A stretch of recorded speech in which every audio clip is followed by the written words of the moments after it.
somewhere dark in the deep dark depths. Hi, it's Mom. Hello. It's DT. I was trying to come up with something clever, but you know what? I have to script out clever. I have to get it practiced and ready to go. Clever does not come easy for the mom. She's worked with me enough that I it gets leave it to him to scary be. that just Yeah, I leave it to you for that kind of stuff. I know my limitations. from Clever. the deepest, darkest depths of space. Yeah, that word. It That's the one I comes. wanted. The Darkmom Consortium. They're here. Hey, the new one doesn't start till tomorrow, but the current TFO ends on Thursday, and if I had known it ended on Thursday, I would have ramped up my 20-hour thing in the last few hours. But no, I didn't pay attention. I thought it ended tomorrow because the other event starts tomorrow. Darn me, I could have made an extra 20,000 into lithium, but no, I had to do it the hard way and not pay attention. Yep. Now today I could do plasma damage in space, easy. Repair shields in space, doable. For yourself or for somebody else? For myself. That's easy. We can go do Ruins of Doom. Yeah. And I can do pretty much a lot of TFOs and lose shields. And throw the shield generator up. And destroy 5 dreadnoughts. Ooh, you know what that means? Hive.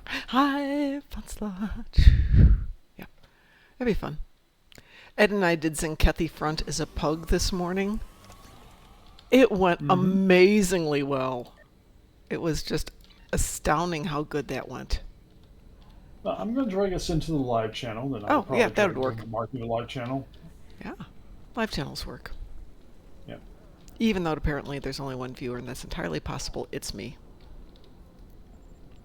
But hey, speaking of, I'm still working with my legendary bird of prey, which I think I'm going to keep until I'm done with the kill from the depths of space. Hey, they got rid of the 2 people, or at least in this scenario. The 2 bodies that were half stuck in the concrete are gone. Oh my. Nah, that's just got to be a glitch. It's early mission, isn't it? It's probably the wrong instance. They're probably stuck there in another instance. You're actually on Kronos. So. I am on Kronos, yes. And hello, Mark and Boom. I drag you both in here to say hi. Hi, Mark. Hi, Boom. Hello. Hello. We have to do Hive Onslaught today. DT has to do Hive Onslaught. I have to kill 5 dreadnoughts. Either that or we do a couple of ISE runs today. I'm sure everybody's going to object to that. And I might have to twist somebody's arm here. Who likes to do Hive? Or sorry, ISE? If you're going to run it now, then probably not me. I'm trying to do a firmware update to a KVM, so my keyboard isn't working right now. Oh, no. No, we weren't going to run it first thing. No. We can be patient.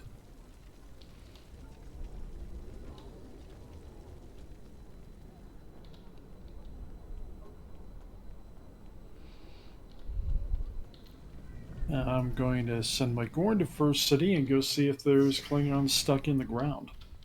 Yeah, well, I'm in Instance 4, so they aren't stuck in the ground in 4, but might be in a different one. I'm in 2, so... Well, I just realized I'm going to have to do either Jabberwocky or finish up whatever the new one is. Firewall. Again. Twice, They're actually. in the ground in 2. I'm jumping to 4. They are in the ground in 2? Yep. Ah, bummer. Obviously they fixed it in some, but not in all. I don't think... I'm going to go check in. I've now moved to your instance to go take a look.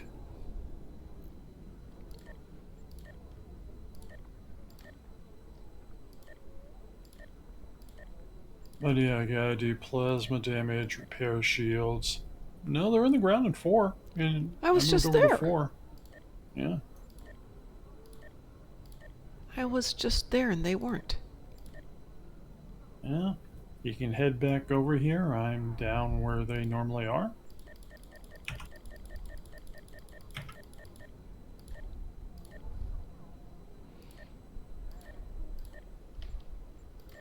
Picked up a fair amount of decent loot just now.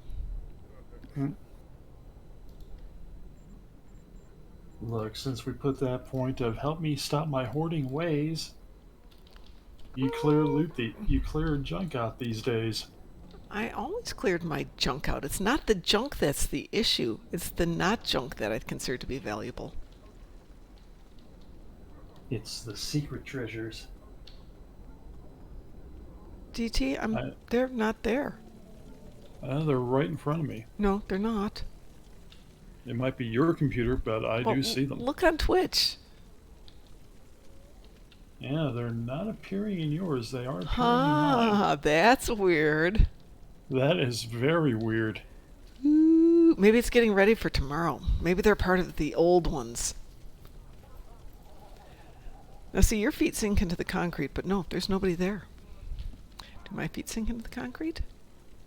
Nope. Find out. Nope. My feet stay on top. That's probably because I'm much taller. Yeah. I'm much taller than you. Otherwise, you'd have to bend your knees and they'd be up around your ears. Good evening, Abda. How are you?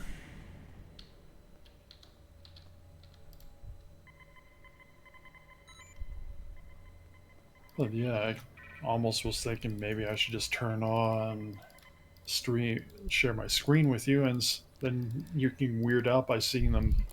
I'm going to totally believe you. I just think it's bizarre. It is.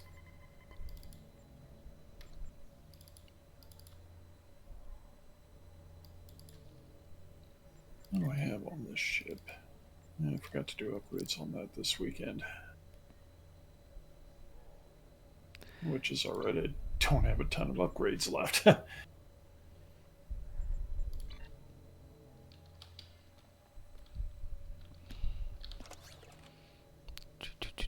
What was I going to do? Should we do something just for fun while we're waiting for everybody to get their lives together and organized? I think we should do something just for fun. How would you feel about just doing a random TFO? I almost feel like I should do that on my other Klingon, but... Well, go grab your other Klingon. Yeah. Let's see where I'm at with my Klingon. So I'm at 909, it looks like. 908 of my 1,000, so I did quite a bit yesterday. Surprise! Yeah. I have quite a ways to go on my Endeavor campaign. I have to upgrade the Batleth of Stovercore. I don't even know what that is. That's the big Batleth you claim off of the early... that one. From the tutorial, yeah. I probably should have upgraded it. Yeah. Hello. Hello, hello. How are you, sir? I'm good. Cool. Glad to hear that. We were just talking about doing some random queues. Ooh, I'll join. Okay. Klingon? Yeah. Okay, cool. Excellent. Excellent. Up an X in so you know who I am. That's who I am. Well, you're part of the team now.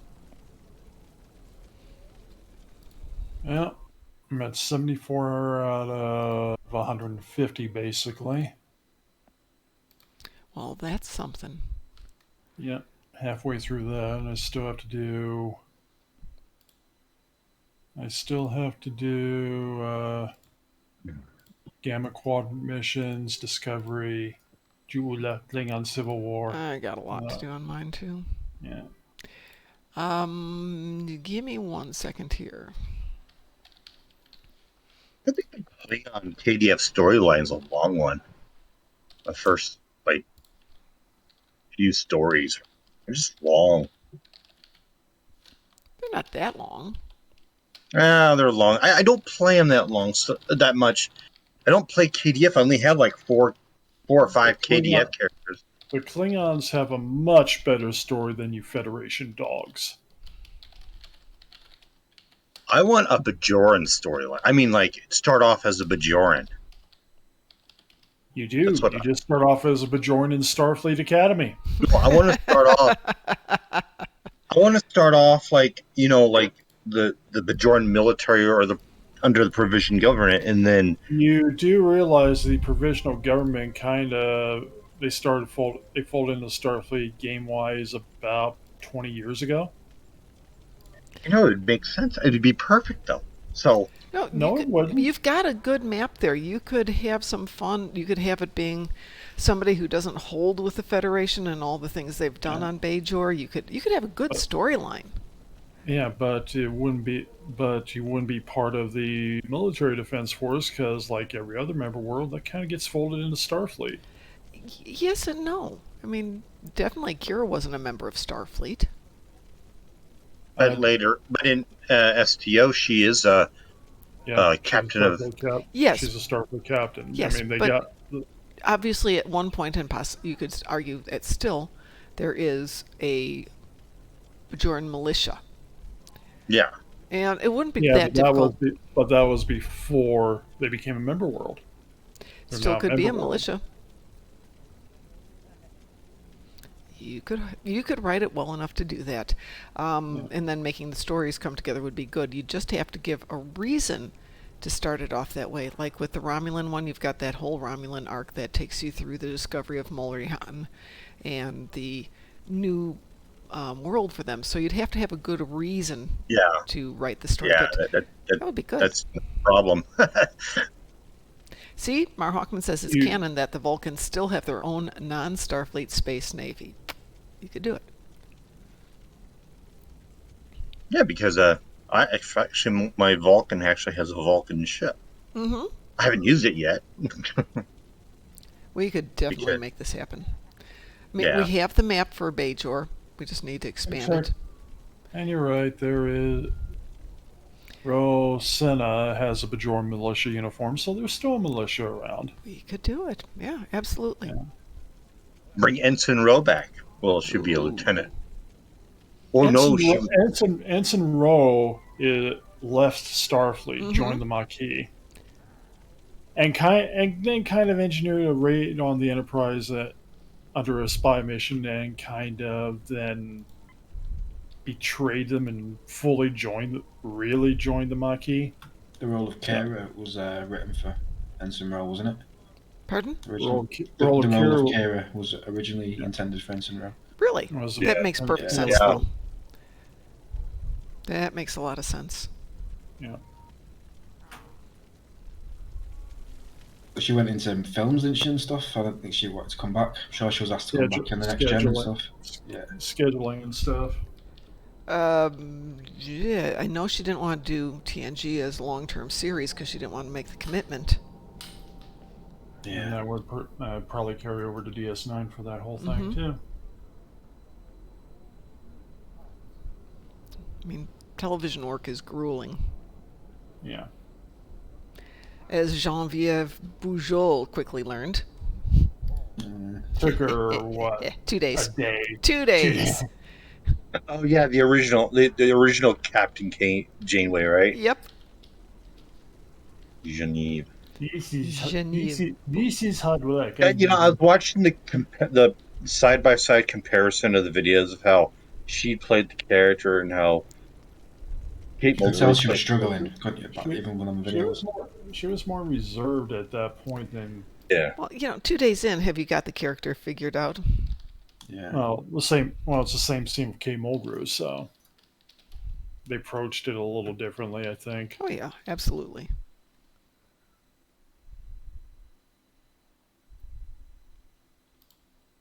Is there no exchange on Nimbus 3? No, there isn't. Why would there be an exchange on Nimbus 3? Well, there's a bank and a mail. There's bank and mail, but no exchange. There should be an exchange. Well, there isn't. Deal with it. Like you should be able to unlock it after you complete the Nimbus 3 storyline. No, what you do is you go do the Gamma storyline, get the Caramane holographic trader, and then you always have the exchange near you. The who? There's a trader. There's a holographic trader if you do one of the Gamma episodes. I believe.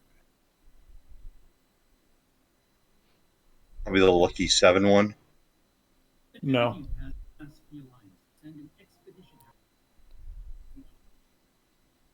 I'm looking it up right now. I think I'm thinking it might be the search.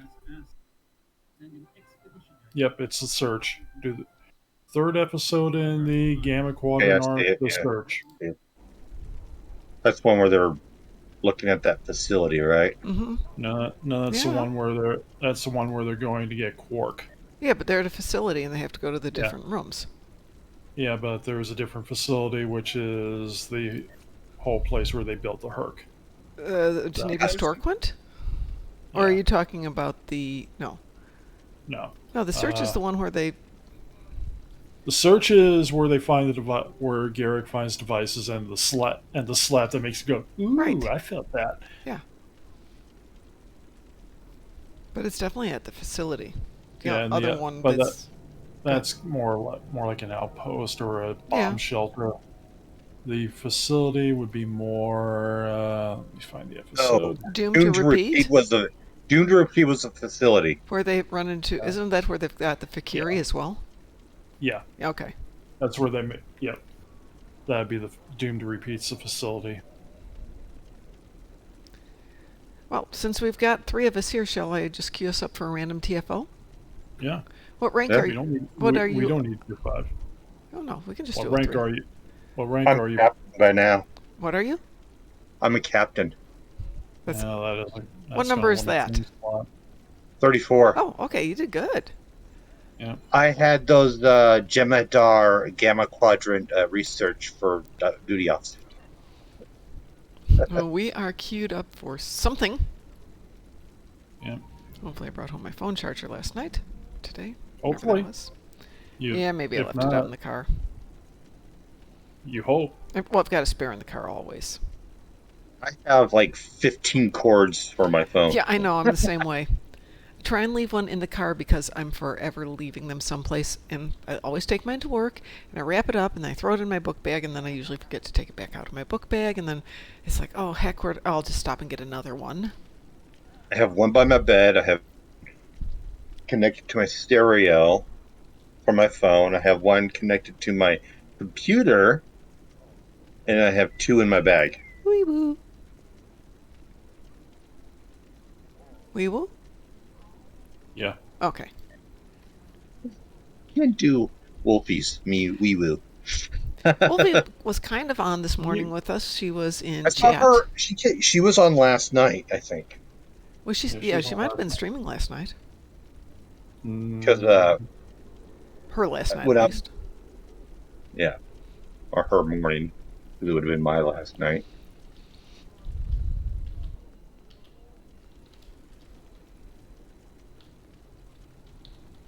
Watch it be the breach. I hate the breach.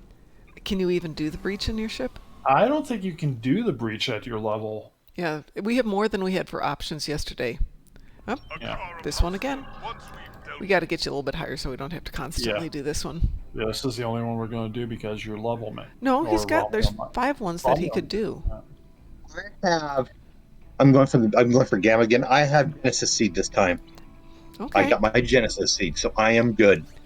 I also have the Cardassian platforms and the Jem'Hadar stuff. Good. We are going to do Hive Onslaught a little bit later. Since DT has to get 5 dreadnoughts. Yep. And some shield healing and stuff like that, I imagine. Oh, you might be able to get some of that right now. Yeah, I might be able to. It looks like the new episode comes out tomorrow at noon. So I may actually take my lunch and play it. Episode? Well, the new TFO. Whatever it is. Is it an episode or a TFO? It's a Halloween event. A Halloween event. It's either an episode or a TFO. It's going to be one or the No, it's a Halloween event. Yeah, but it's got to be a thing. It's either an episode or a TFO. Otherwise, there's no way to play it.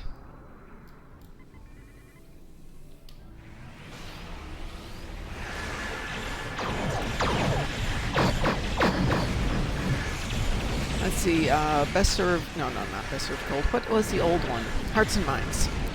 Was a TFO? It was a mission. It was a mission, okay.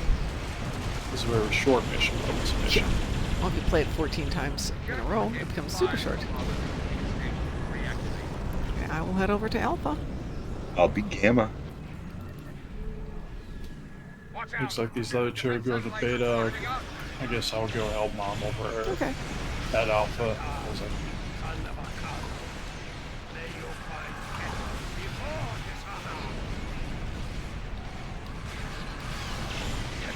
If you want.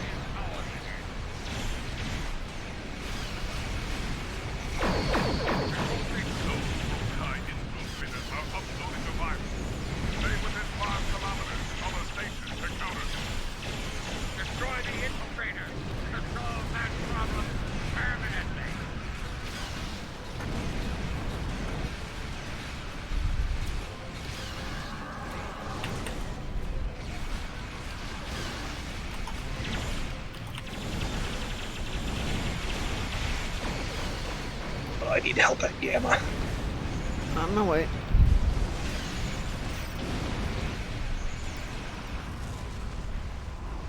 I got this. I need help. Yeah, I know. It is advanced, though. Oh, it's advanced? Okay. Yeah. Was advanced yesterday. Yeah, you did fine yesterday. Same game today. Nothing's changed since yesterday. Oh, you might have a worse ship. Well, you did restore it by yourself because I just got here, so I didn't have anything to do with it. Oh, no. Oh, Pizzazz came over too.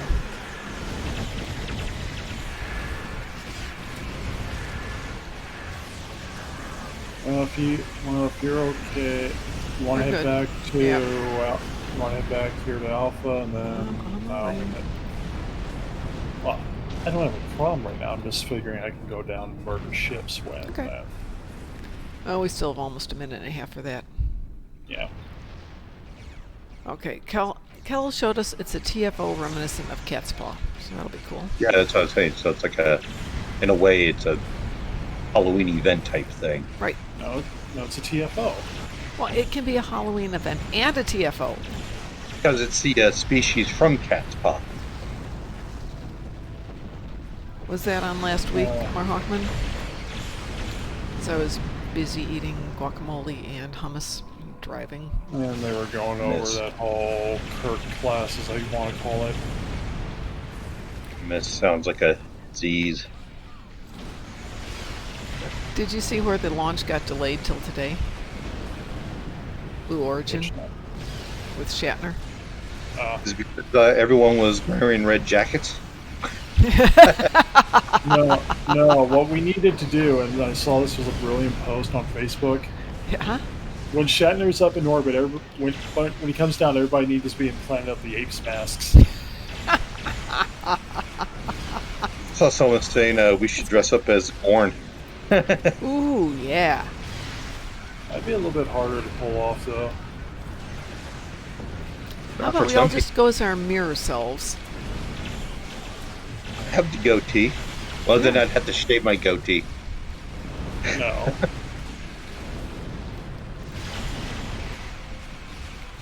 We actually have skeletons as enemies. Okay.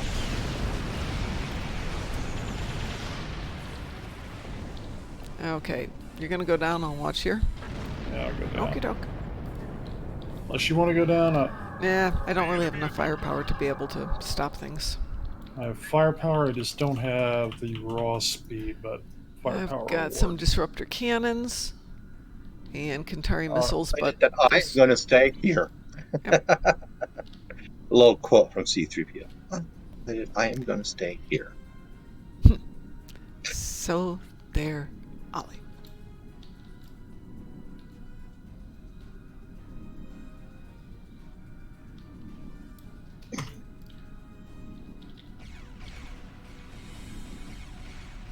A transport is leaving the surface. The prisoners are trying to escape.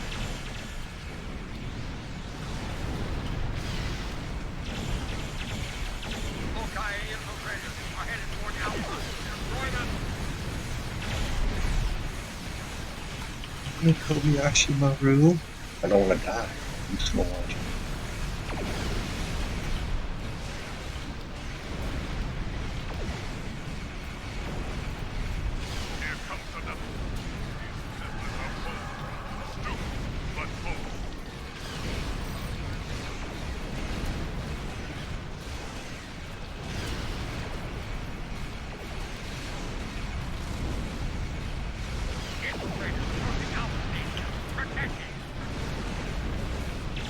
I'm lasting a little longer than I am last night. Good.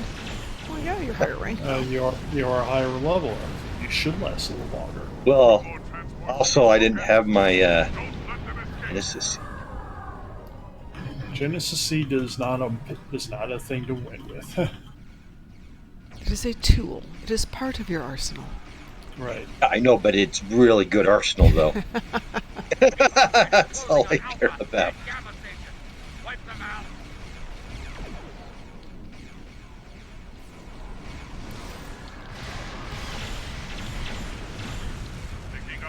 Well, subquest was a good tool, but it is still a tool.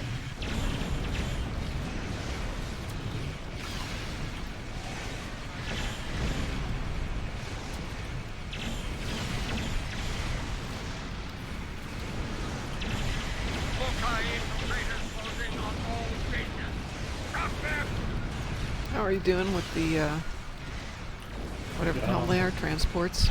Yeah. The getaway ships? Yep. 5 transports just broke off. You know what to do. Five transports. Exactly.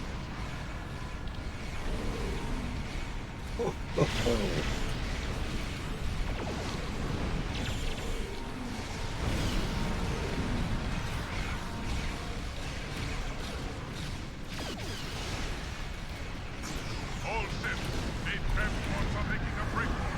Do not let them get away.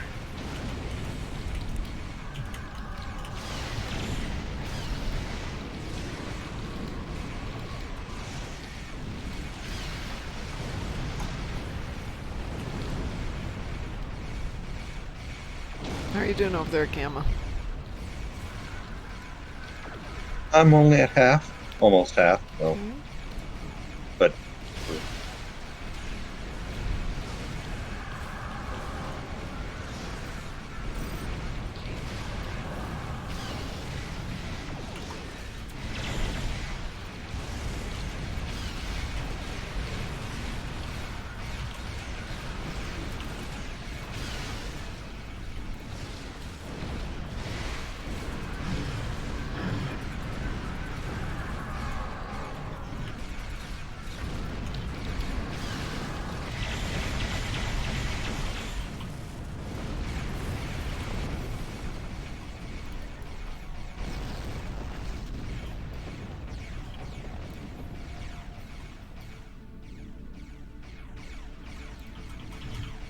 Did we get them all?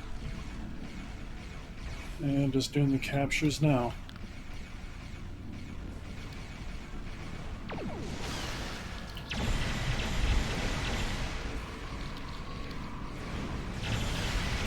got one up to do the actual capture on, so.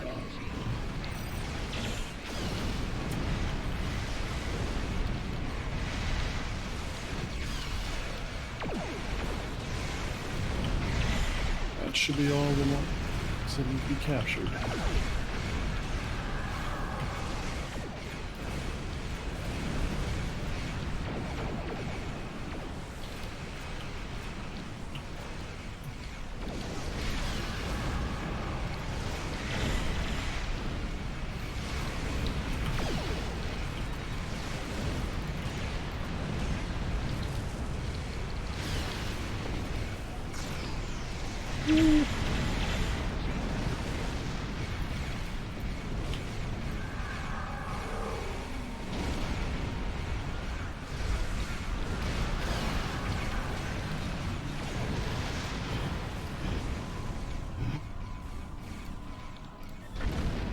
thank you, Pizzazz, for helping me. If you're listening or not, but.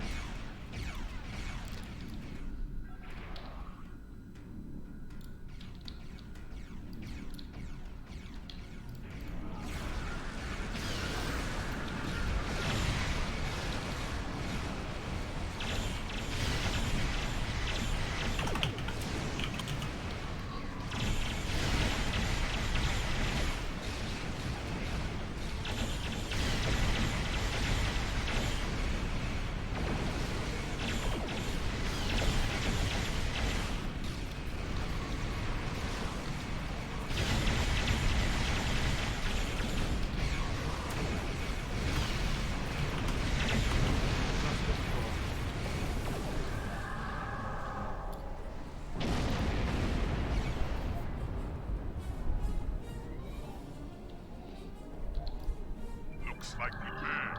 I think you'll destroyed. Getting your ambush kills in? Probably some. I got 25 in so far tonight in this thing.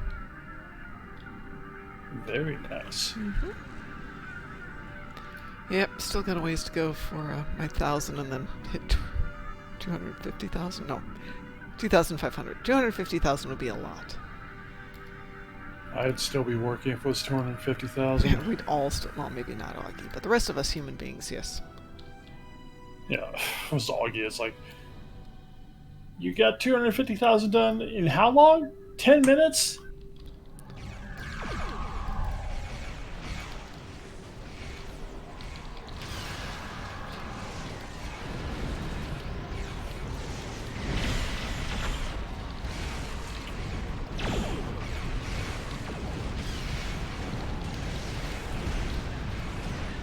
Gamma station has lithium haulers within proximity.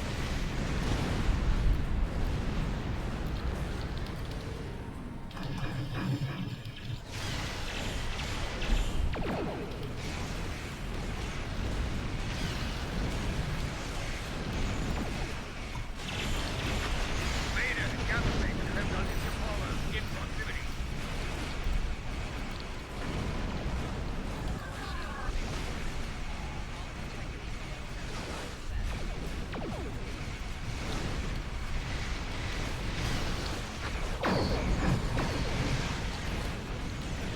Beta and Gamma stations have lithium haulers in proximity. Picking up multiple signals on long range systems.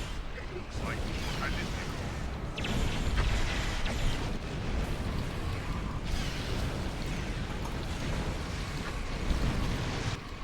All stations have lithium haulers in proximity.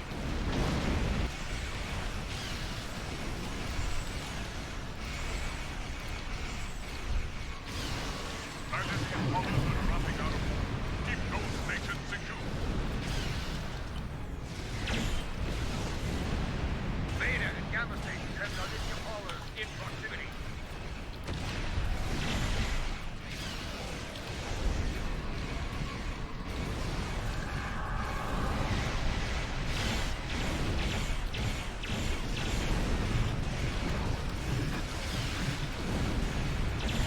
All stations have lithium haulers in proximity.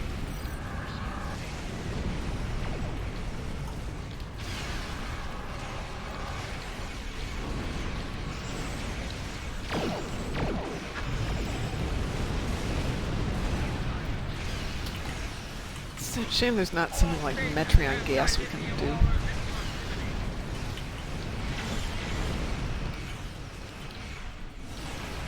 There's a couple near Alpha. I'm trying to get there.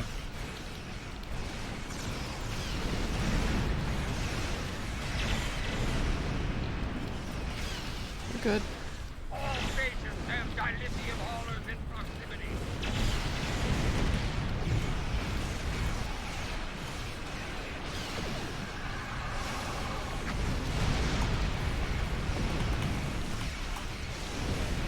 I need a little help here at Gamma. I'm on it. I'm right here. We're on it. Okay. Okay. Have lithium haulers in proximity. Ooh, blew up too close to. Sorry. Yeah. Oh! We tried. Took me out. Ouch. He got caught in the explosion, like a Karen. Beta station has lithium haulers. You want to see the manager.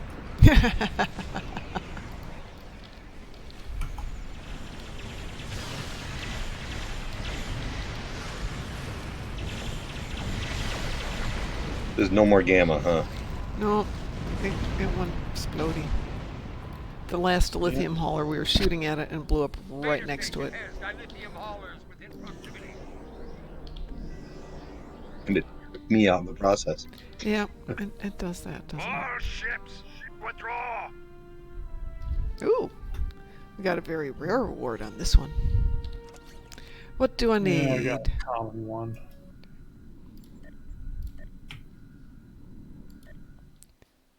I need? But I did get my 75, so that means I got stuff to claim. Stuff and extra more stuff. Yeah, more stuff. Woohoo! Let's see, what needs something... I will do Discovery. It's got good prices. There we go.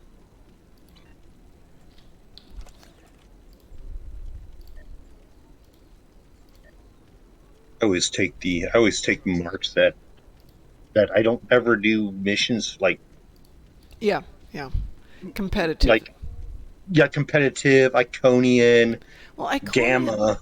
Iconian, we do bug hunt often enough. Yeah. That, we get a fair amount of Iconian, especially when we were doing it with Mark. Gamma, I barely do Gamma because every time I'm like in the Gamma quadrant, practically no one. Well, it's running right now, I know. Biggest issue with Gamma Quadrant, and probably do it more often, is it's not convenient. There's nothing that puts you right there.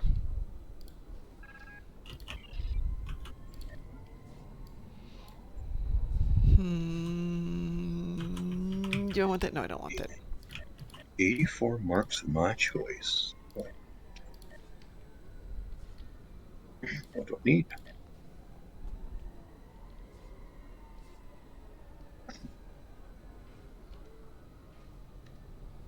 I never go to the space battle zone anyway, so. Oh yeah, we do.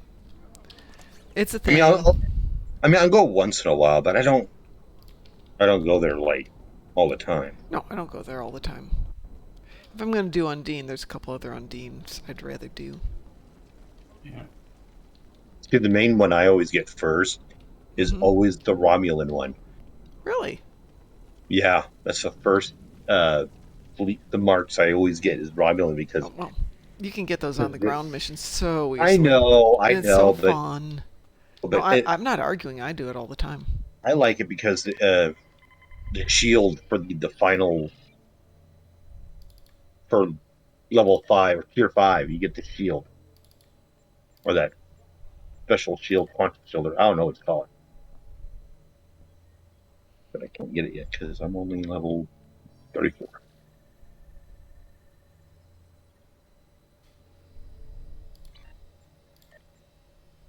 Well, I didn't get my 50,000 of shield repair. How much did you get? 32. Oh, you're close. Honestly, you have to put on crappier shields.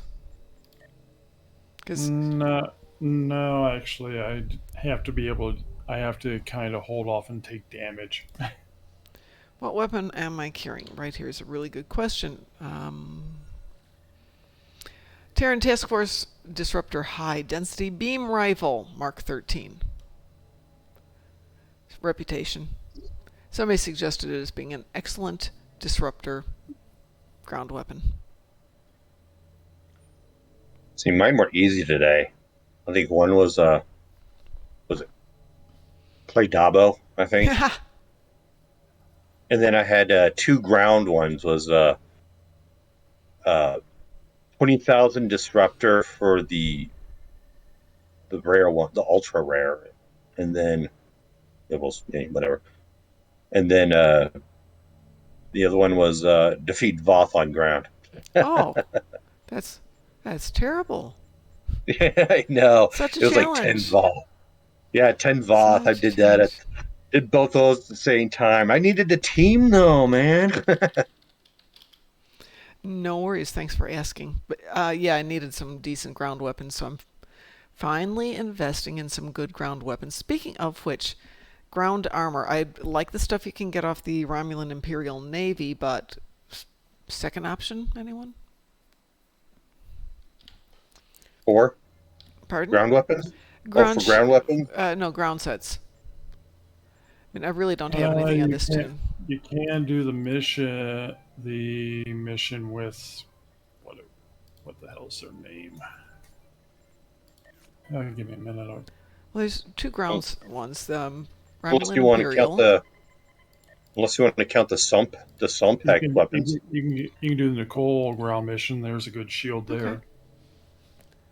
Okay. Actually, I think I've got one piece of the Nakul ground set here.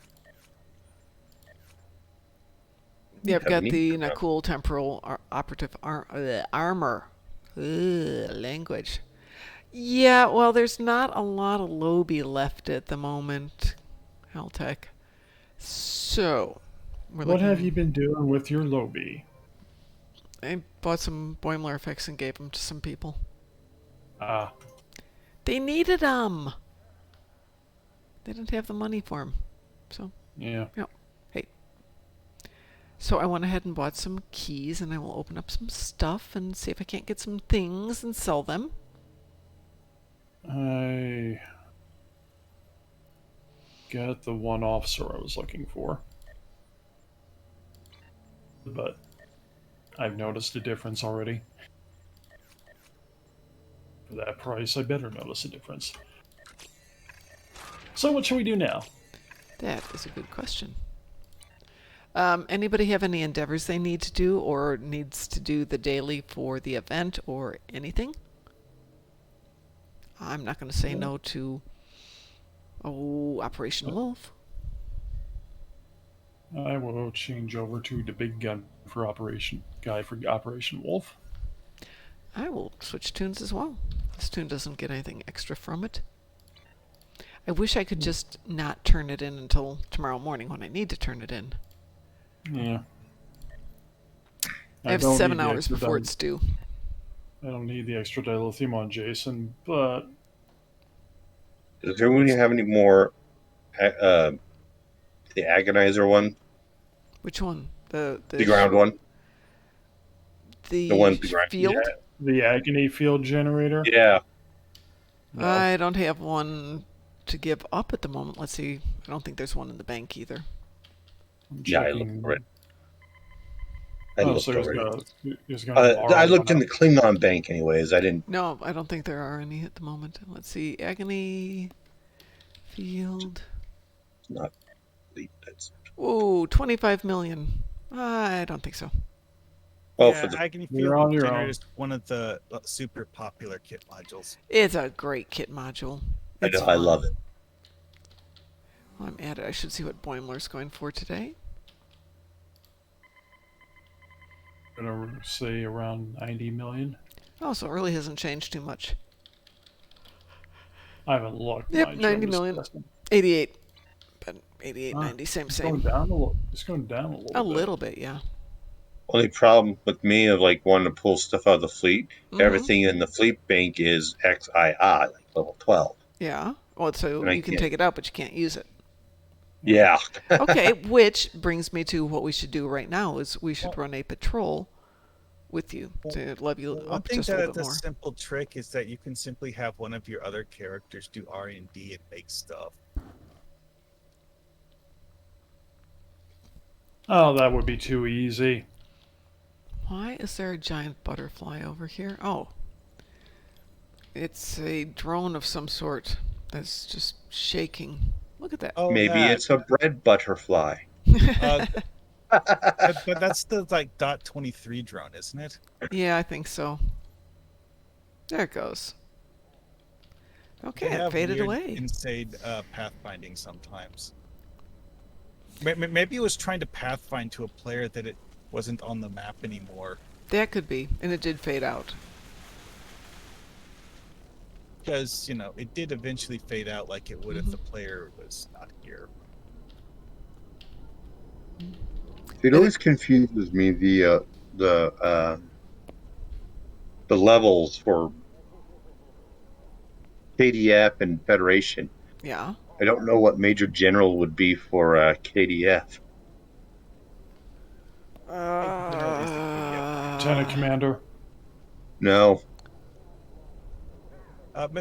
General Major is General. one of the Admiral equivalent. General's ranks. be Admiral. Okay. Major General is... It says I'm a captain right now, so... Can you guys hang on for a moment? I'm going to start up some coffee because I am super tired. I'll be right back.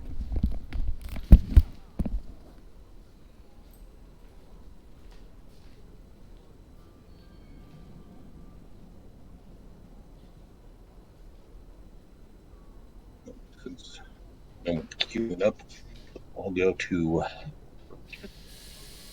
No way, not Earth. Kronos. I can't go to Earth. I mean, did there have in the past been bugs that let players go to Earth space dock? Yep. I don't know. And then all the feds start shooting at you because you're Klingon, and well, at that time, actually, were at that's one of war. the things that got changed in the ESD 3.0 revamp. Yeah. There are certain specific NPCs that you, a player, can shoot at, but none of them will automatically open fire on you. Trust me, I looked. I miss those days. It felt like a real assault. One of the Iconian War Arc episodes added ESD as the starting point for a KDF mission. Somehow, as part of this, they made it so that you could beam directly from sector space to the ESD ground map, even when you didn't have the mission. And for a week or so, that meant that you would have KDF players running around Earth space dock.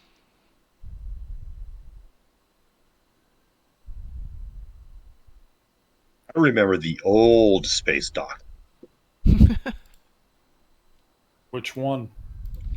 The one that was this big, huge circle.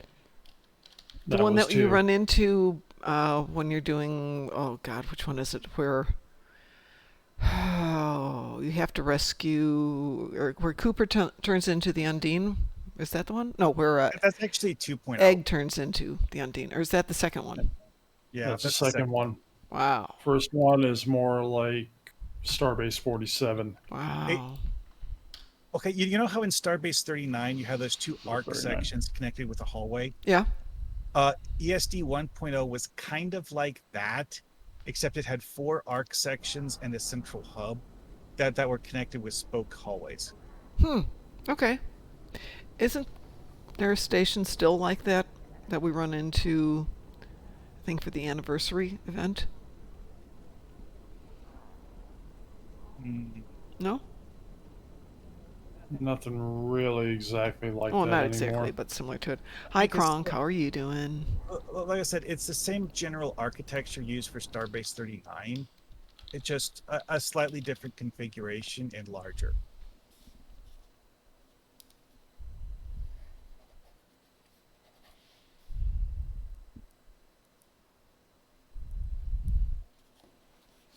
Remember the agony field generator being so expensive. It wasn't, but it is now. It's gotten very popular by people going, "Oh, this is the greatest module ever! This is the greatest module ever!" It is a fun module. While I just sit here and throw lightning and murder things. Well, that's fun too. But it's really nice. I've got the Agony Field and I've got the Lightning Zappy build on the same tune. I think Gorney's got them both, and it's really nice because you go in, especially if you're doing Jabberwocky, one group's kind of big, so you drop the Agony Field on them. Then the next section you've got to do maybe 6 people. Well, that's great for doing the Lightning build. Then you get around to the next section, and there's only 3 people left, so you just drop a turret. You've seen what I do now. I'm just electrifying people and then turning them into servants. Yeah, that's really good that way too. Speaking of, we probably should do Operation Wolf as soon as my coffee's ready. I love assimilate on my Borg. I love assimilate on my Borg. Yeah. What did you say, Bo? Well, DT says they just electrocute people. So you say, is that in game or do you do that at work? Both.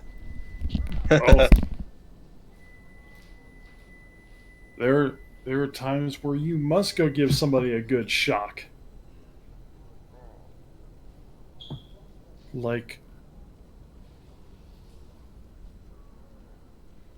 for those especially rude people who talk in the movie theater.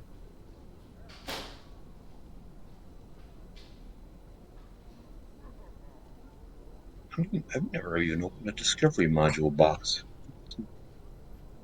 Oh yeah, Seem good. that's one thing I've learned the hard way about new kit modules is anytime there's a lockbox, usually the kit modules go for cheap for the first week or two. That's because people don't know what they're going to do with them, and then once they find out that they're good, then they get very expensive. Same point with traits. There are certain kit modules that will drastically decrease in value later, but that's certain specific ones. Hot 23 drone, that's a pet thing, right? Type thing. Let's see, what were we going to do next? Operation Wolf? Yeah. Hang on a second, let me grab somebody else for that one. Hold that thought. Somebody who hasn't played it yet. Let's see. I haven't played it on this character yet, but hold on. I'm not going to do a lightning build. I think I will go over to... God, what Matrix? I want to be able to name my pet. Well, no one's stopping you. No, I mean actually name them. So like when people see them, they know it's not like no name. Maybe name them the same way you name bridge officers. Yeah. I don't name my bridge officers. They came with a name. I mean, that's like renaming your dog. You just don't do that. Dog came with a name.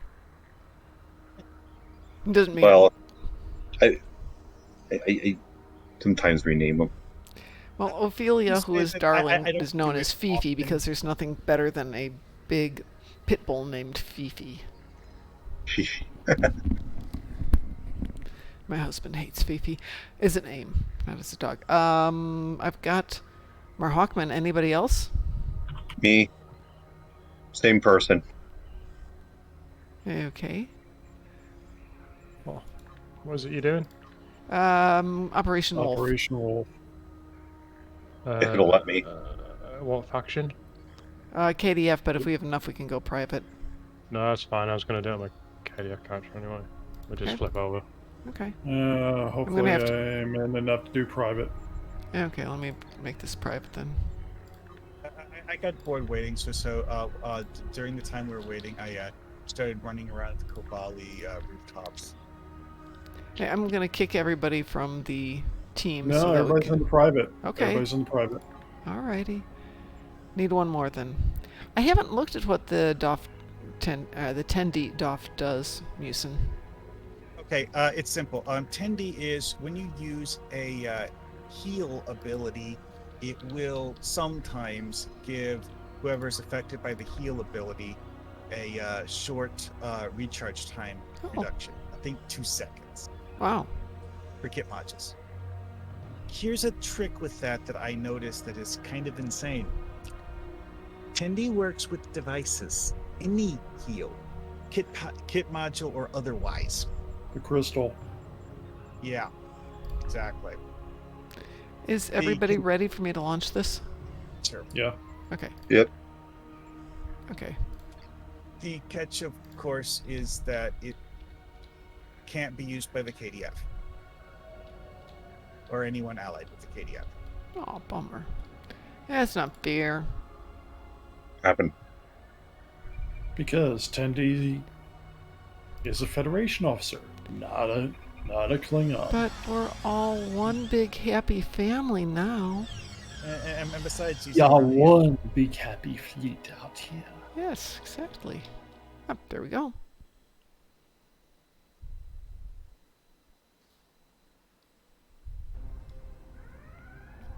Everyone's here? Good. A team of once you... Let's see. What have we got? We got that. We got that.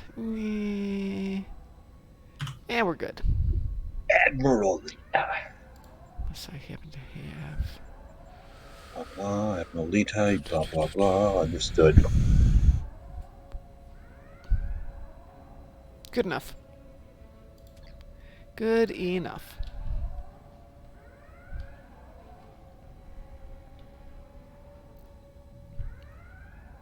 I was able to get my character looking like my character I put in Space Party B. back thing, and I found the worst looking hairstyle, but it's so Karen, it's perfect. Operations is locked down. Use the exocomps to get the doors open. Get to the consoles down in the security hub.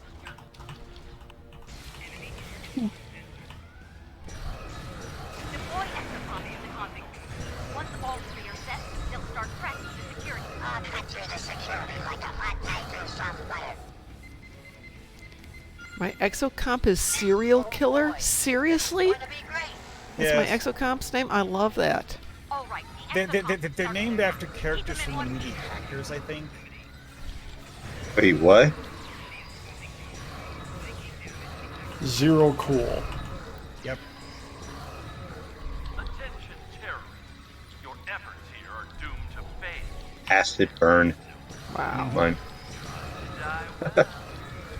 Sounds like one of the Tremors from the Tremors movie. Yeah, that's what we need. Things named from Tremors. That would be good. Blasters. Yeah. Graboids, Shriekers. Well, we do have things that are kind of sort of like graboids, the AHAL worms. Oh yeah, on Nimbus. I thought the worms on Nimbus were more Dune-esque than they were Tremors.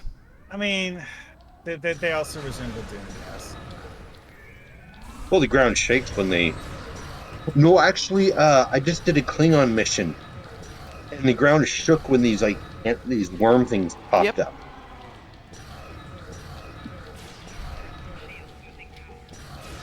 System hack at 50%.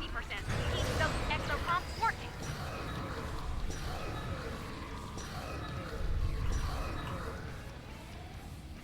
Now, I have to say, if you're a fabrication specialist, engineer, one of the special personal traits that's engineer only is actually amazingly good. Which is? It's one that gives you damage resistance bonus and also gives all of your fabrications passive regen. Ooh. It's called nanomolecular architect. Yeah, I have seen that. Almost there. Didn't know that's what it was, though. But yeah, it's like, if you look at my thing over here, I put out some turrets. The Terrans keep shooting at them and plinking them a few times before going down. And then the Terrans die, and then by the time the next wave spawns, they've already been charged to full health.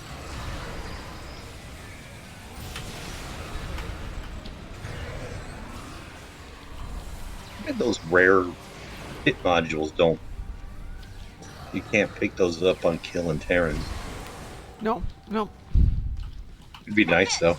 Yeah, I'd like to see some drops on really nice prices. Security team, report to operation. Do not let anyone inside.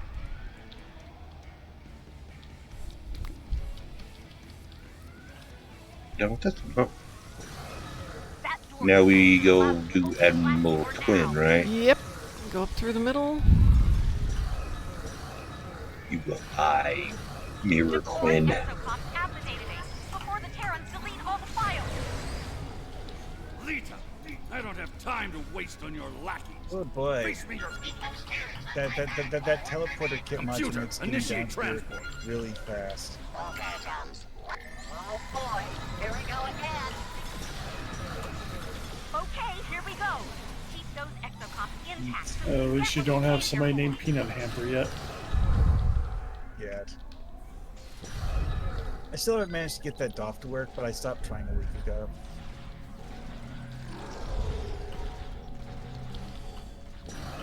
Don't know when to quit, do you? All technicians, report to ops. Delete the database before they transport a room. Now! We should start the new game. How fast can we make Quinn say, transporter room, now? Oh, when people put out... Not today, cretins. People put out below obelisk, that happens really fast. I would imagine. One run I was in, people had a set of below obelisk and 2 sets of crystal prisms on the staircase. That, I mean, Transporter room, now! as soon as they targeted Quinn, he would pretty much insta-die.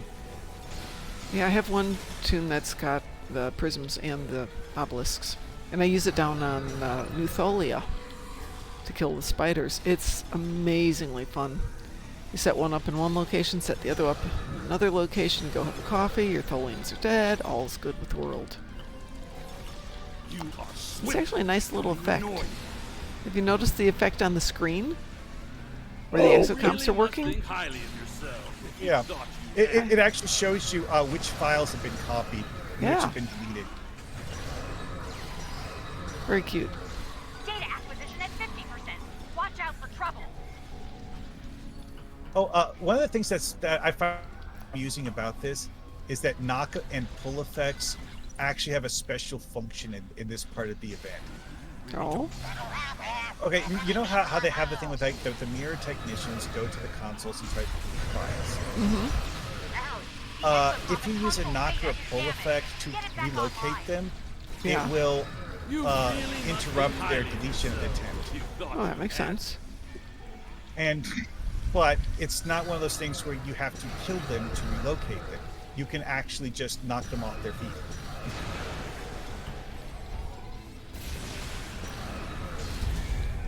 Beta, is Beta dead? Needs to be healed. Yes. He probably ate a grenade. You won't get rid of me that easy. This Gamma's not doing too well, but I'm... I think that if you had the quick fix kit mods, you could actually target them. And Lucari piezoelectric device, wrist device, works for a heal. I have actually seen people successfully use the .7 drum. Ah, really? They'd summon it and then just stand down here next to there, and it would, do that. Which dot? .7? Oh. Where do I get a .7 at? It was one of the old event rewards. Admiral Quinn by Gamma. You're killing technicians. Oh boys, people just took a lot of damage. No, help me! Where are you? By Gamma. Okay, hang on.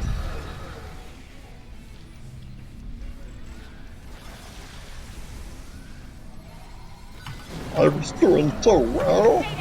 Thank you. Yeah, I've already died I once. saw several people have their HP go down, so I used the crystal prism thingy to heal you guys, but well, you died anyways. Rise! Is there any way to force that device to cool down faster? Damn it! When the time gets me out of here! Okay, it's fun when you go smash him in the face to make him beam out. Yep. We're going to the shuttle bay now? Yes, we are. I thought we No, had we're to going back to kill... the transporter room. We did. Smashed him in the face. Yep. Once he calls for the Tigress to pull him out, then we can go over to the shuttle bay. Yeah. Yeah, by the way, so you see this blue bubble around me? This is a duty officer effect. There's a duty officer that improves the shield recharge power, but not shield pulse or any other shield healing ability. But what it does is it makes you temporarily nearly invulnerable. And when it does that, it makes the blue bubble around you. This is Quinn. Beat in the troops. Fire the main phaser. Bring the anti-personnel missiles online. Flush them out. Keep up the pressure. Put us against it, but it's still in the fight. That hurt. That hurt. No, you will not kill people. Divert power to weapon systems and fire at will. Woo! You're doing this! You're Phasers and missiles. Destroy them. No, does not like me. Where'd you get the Red Angel suit? Whoever that is. Yeah, that was a different. It's an event. There's a few ground missions you don't want to wear that on. You've learned, I've heard. Yeah. Even after we told people, I'd get messages like, "Hey, Mom, you shouldn't wear the Red Angel suit on this ground mission." Yeah. That's a bad one.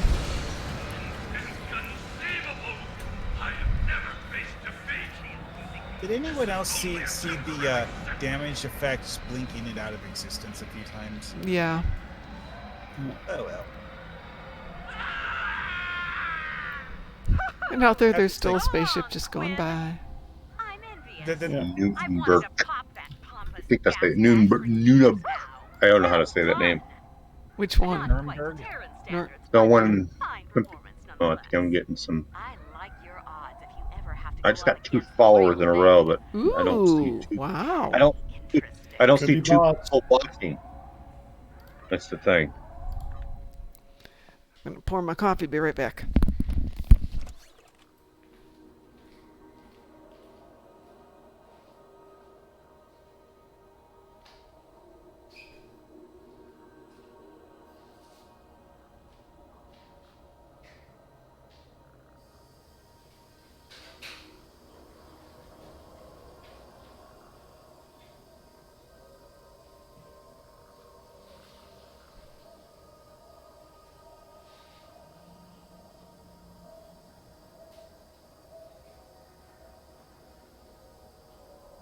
Excuse me.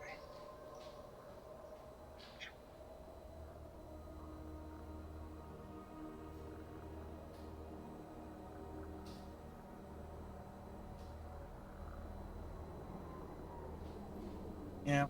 After tinkering with the shield recharge kit module for this particular build, I've concluded that it isn't as bad as I used to think it was.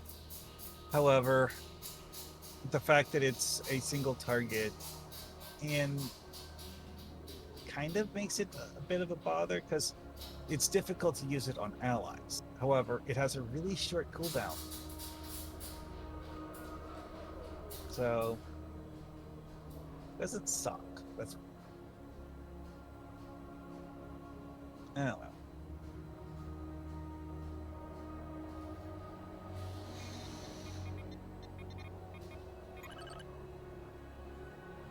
Especially when you actually proc the effect from that one duty officer, because having that make you nearly invulnerable for however long the effect lasts, that's pretty good.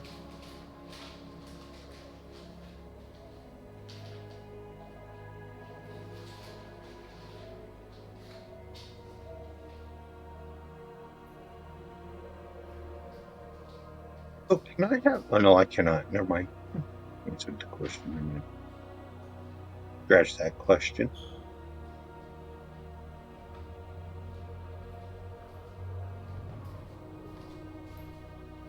Hey, this puzzles me.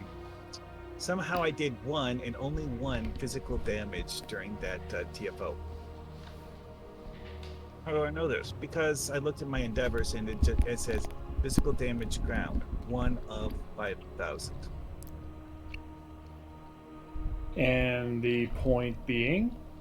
It's just, I can't think of anything in the game that would only do 1 point of physical damage. A punch? Being bad at punching somebody? Punching and missing? Yeah. I mean, I know I used the palm strike ability on one of the technicians, but it doesn't... But he died before you did any real damage, so therefore you did 1. I mean, if he only had 1 HP when I hit him, maybe, I guess. Yeah, that would be true. I mean, most of us were actually using guns. Tripping him? Well, I mean, I was shooting people for the most part, yeah. Maybe you had your friend kneel down behind him and you pushed him and he fell over a la Three Stooges? It's just the whole, like, how did I only do 1 damage with that? That was the part that puzzled me, not that I did physical damage. Let me see here how much damage I do from jumping off this rock. Nope, no damage from jumping off a rock.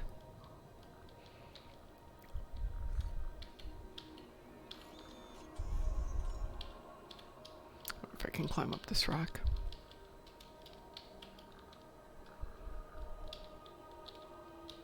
There you go. Oh, I've climbed up on top of a new rock. Yay. Alright, if I jump off a much taller rock, that's 90 points of damage, so... Yeah, maybe you sneezed on him? The only thing I can think of is that maybe it was actually just that he had one hit point when I used a palm strike on it. Or you just flicked him with your finger? You went. You did a finger shake at him. I didn't pay attention to the fact that I had a physical damage thing. Otherwise, I would have, zapped more people. I know what it is.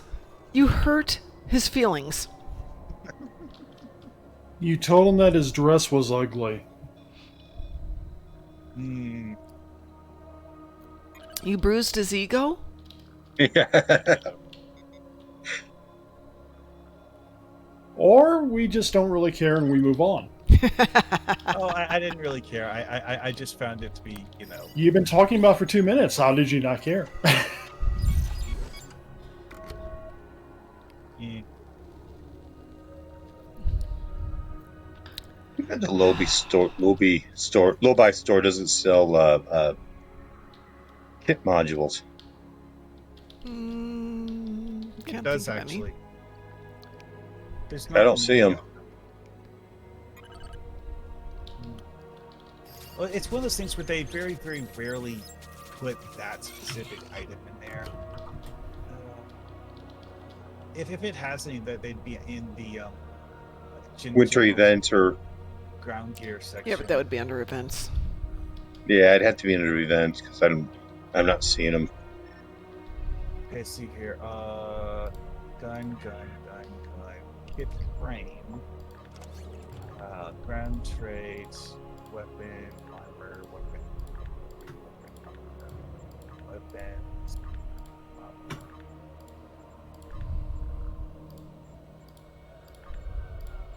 Real Wielder Anti-Proton Pulsar. I think that's a weapon. I vaguely recall that there's a weapon in the game that actually looks like the gold wrist device.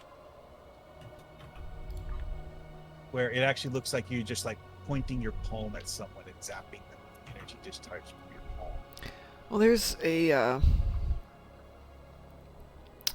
not Biosense. Is it Biosense transfer?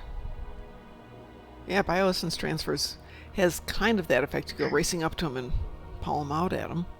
Well, the Gould thing was that they would just like stand there, give someone this disdainful scorn look, and then just like point their hand at them, and they just like fall over dead. You.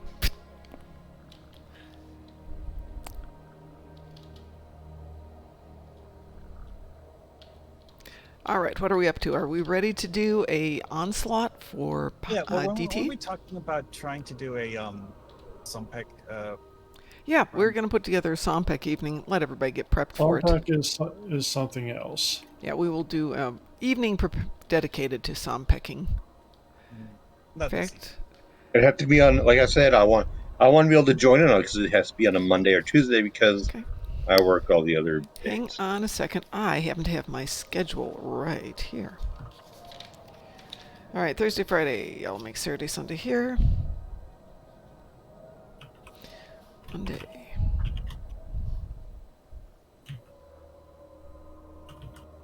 What does a tortured elf pet look like? A tortured little elf. I've never. From the winter event? From Q's Winter Wonderland.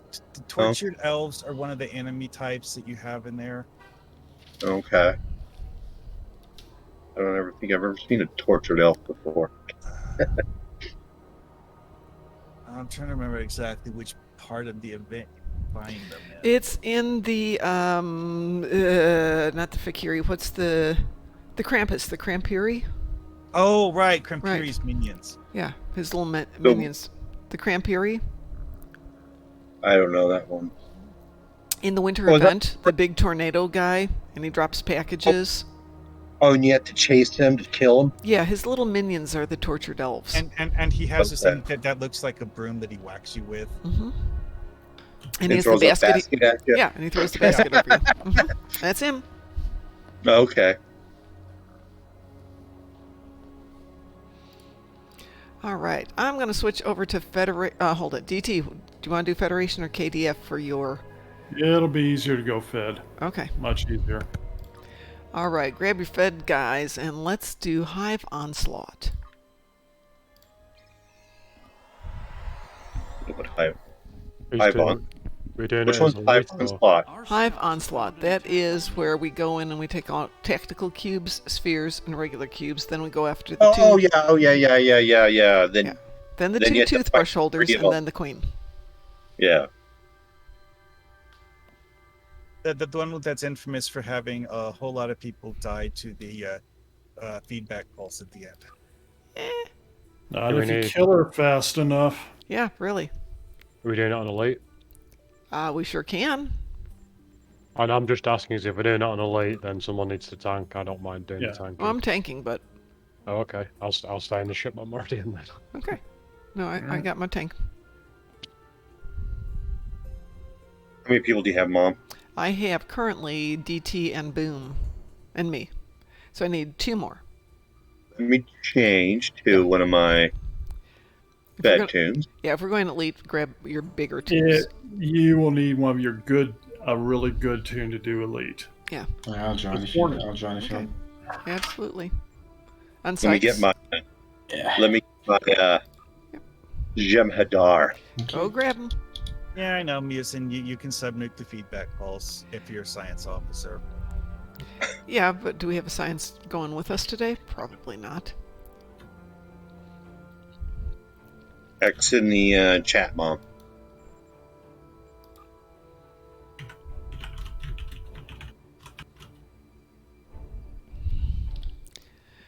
Check your toys, everybody. Make sure you're happy. I'm always. Well, no, not always. I'm gonna have to make some more deuterium boosts soon. Oh no! I had for my endeavors. My easy endeavor was gain salvage.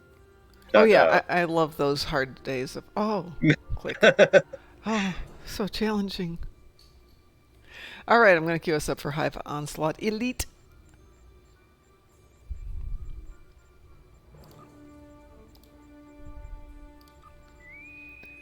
Wee woo. Wait. Yeah. All right. Just making sure my That's space my- stuff is there. That's my wolf cat impression.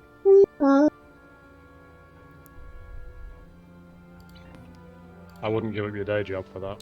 Yeah, I know. you sound like a very sad robot. Marvin. Oh, from No, Marvin. Hitchhiker's Guide. Yes, from Hitchhiker's just- Guide.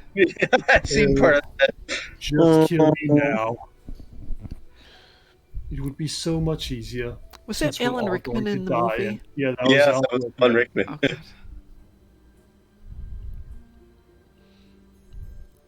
That was I a swear- good movie. Every time I see Alan Rickman, I cannot see him in anything else except Die Hard. Yeah. Though there is a And of course, the president was Sam Rockwell, so you have a Galaxy Quest reunion going on there. That's free on YouTube right now. is it? They Alan occasionally have a Rickman couple is- of free films on there that you can watch, and Galaxy Quest got added a couple of weeks ago. If anyone's not seen it, see it. Go watch Galaxy Quest. Go now. Go. Alan Rickman's the only one from Galaxy Quest that's not alive. No. Man, there is a video of Alan Rickman reciting Shakespeare, and I can't remember if I thought it was we band of brothers, and I cannot find it any place. If anybody ever sees it, it's I one of the have a best machine readings gun. I've ever heard of it. Who?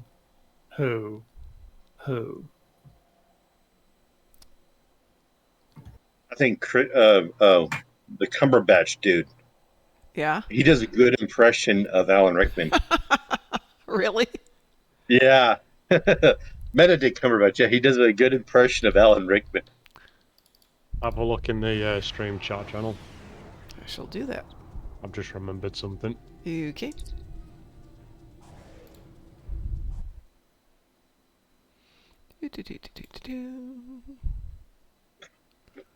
Okay. Hello. You've reached Alan Rickman at 5550122. I'm going to have to come back and watch that.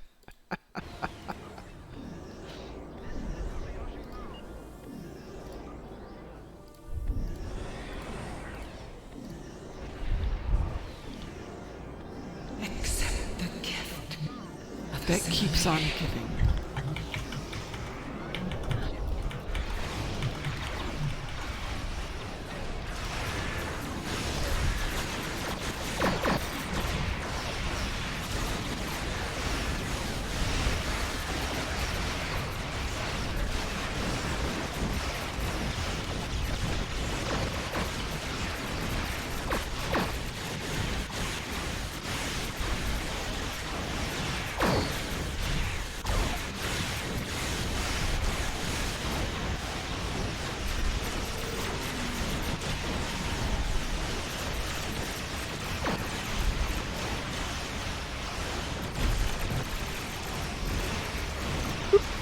Mark, you okay?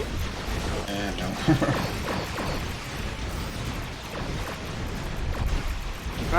Me either. Oops. Oops. My bad.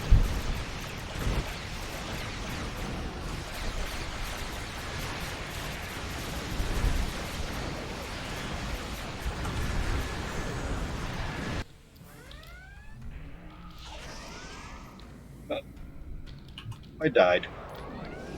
Yeah, at this point we've all died. Fix for yourselves. Yeah. I was backing up as I saw people dying. I was like, I'm going to back people up. have died. Yeah, there we go. Okay. I've got like 1 heal on this thing. I just noticed I've got like 60. You got like mini heals, and it's not working. Oh.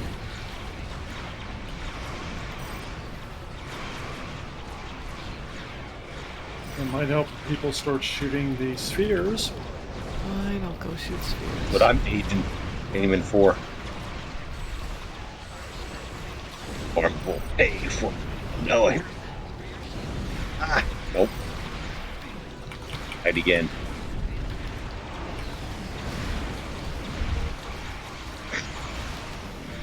Put a gravel on that bottom cube, so I'll just phase it down there.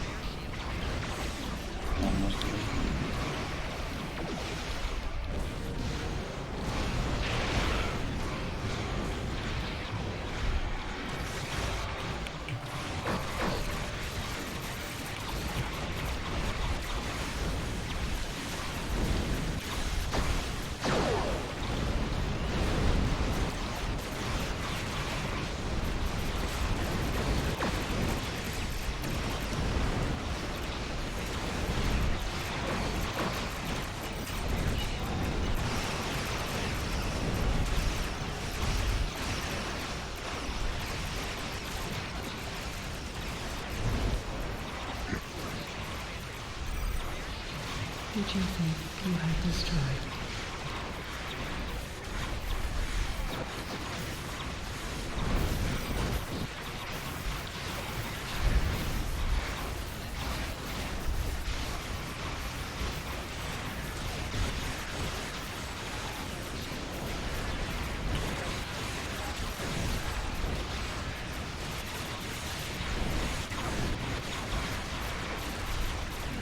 Maybe if I didn't get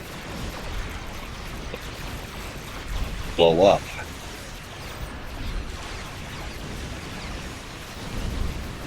It's a minor detail.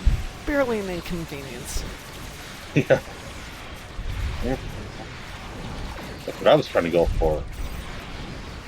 I want to put new clean web.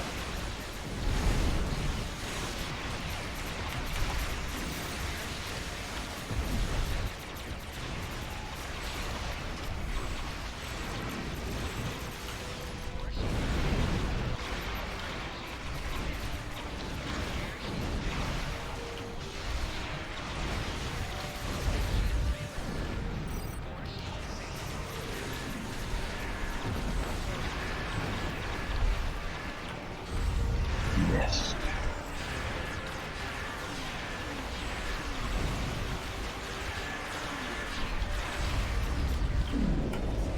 What did I miss? Attack you.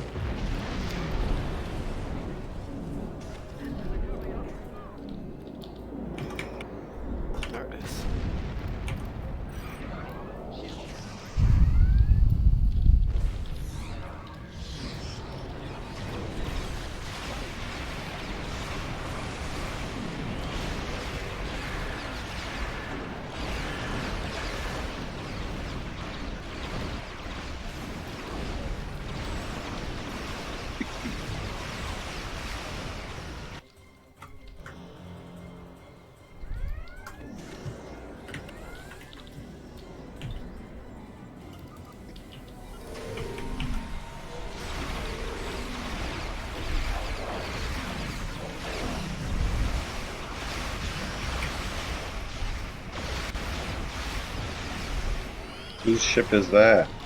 Which one? In the thing. In the thing. The cutscene. Oh, The NPC. Yeah. Okay. Okay, where are we heading now? Over. One of the toothbrushes. I think we're on vessel 1. It's a toothbrush.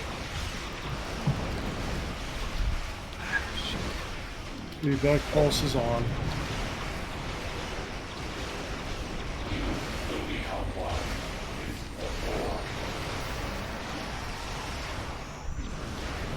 No! You cannot defeat me. Hug. You cannot defeat me. Didn't want to splatter.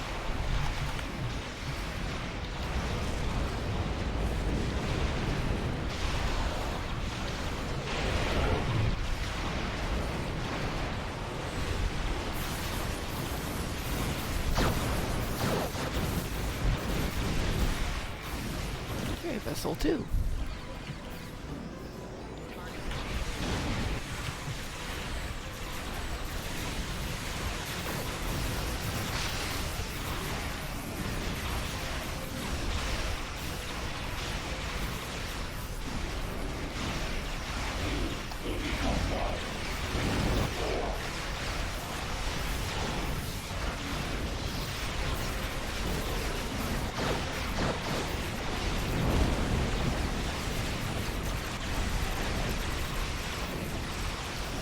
Your efforts are futile.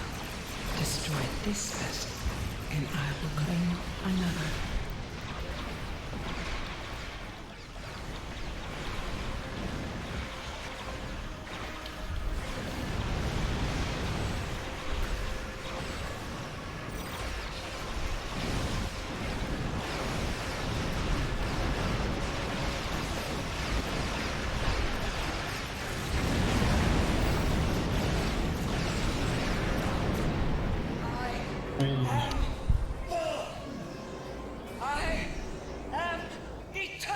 I think I got all my endeavors done in this one run. Is not the end. Yep, I got all 3 done in this one run. Well, there you go. Efficiency. The Borg Queen would be proud of you.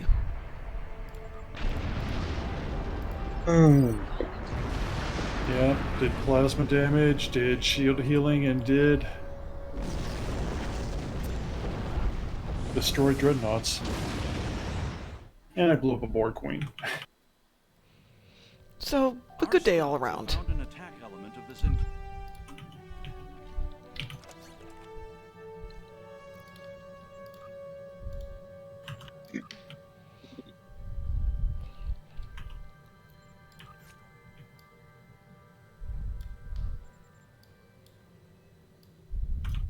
admire your strength, your will, your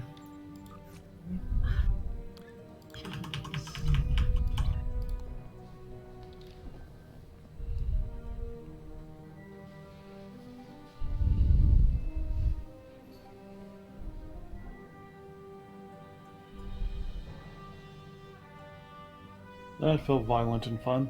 Mm-hmm. Yep, that's a good combination there.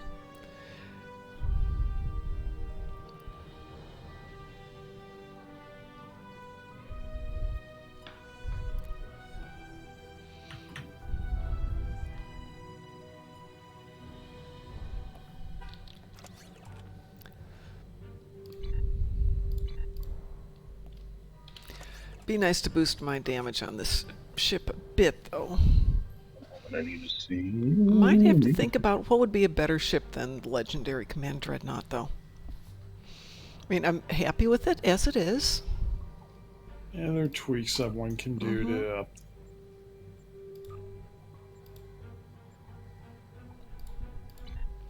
But I have so many ships I've never opened. True. You have a lot of ships that can do a lot of good stuff. I do have a lot of ships.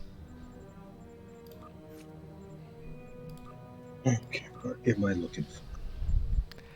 Yeah, I've got a few sitting in here.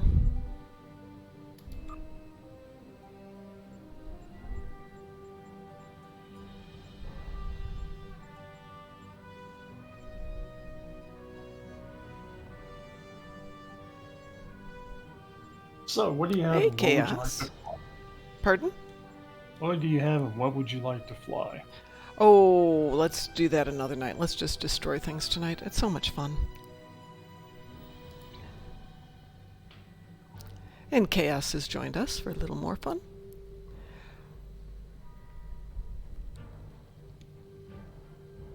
Welcome to the party. Welcome back, my friends.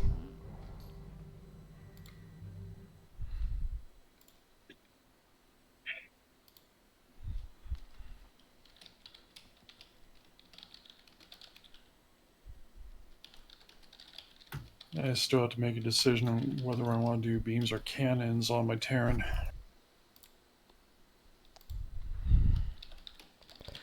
Well, I've been playing a lot with my Orion, which is a cannon build, and I've got her on the Alachi Kalash, and I really like that. It's not a fabulous ship, but it's not a bad ship. It's a good ship. Yeah, it's very effective for just being fast, speedy, maneuverable, pretty, with this little bugginess. I think how the Infinity Prize packs. Mm-hmm. They need to make it to where you can like trade them with your account until you open them. Yeah, no. Can't you? No. Hold on. They're bound to No, the character you can't. until No. you open it, No, right? the rewards are bound. The reward boxes are bound to the character until you open them, but you can pick what you want out of there and trade it.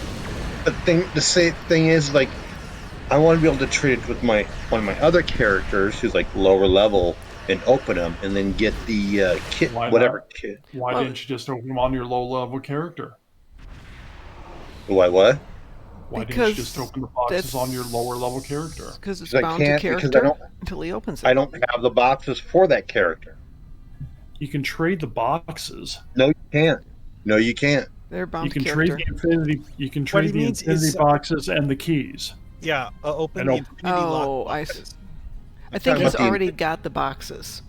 Yeah. I have boxes. Yeah. I just want to open an Infinity Prize pack with another character. Well, but if you know what they're going to be getting in terms of you want to get, let's say, well, here, let me take a look But at you one can't. here. Like the which one? Like the Infinity Prize Pack kit module. You Mhm. open it, you can get a random kit module unless you're doing the regular science, engineering, or tactical one.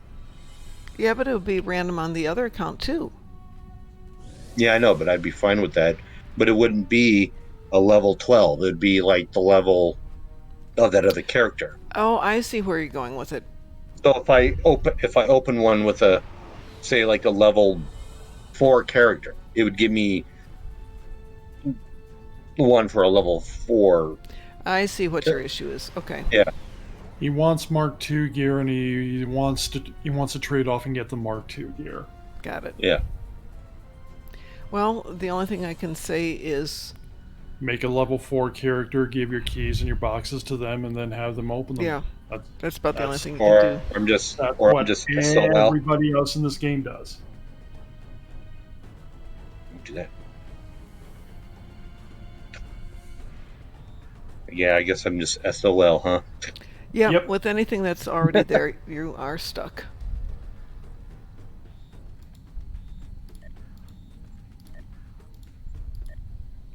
All right, let's see.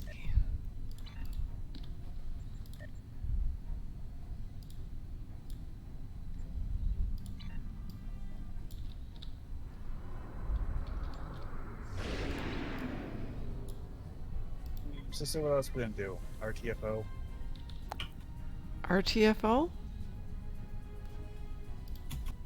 Read the effing octopus?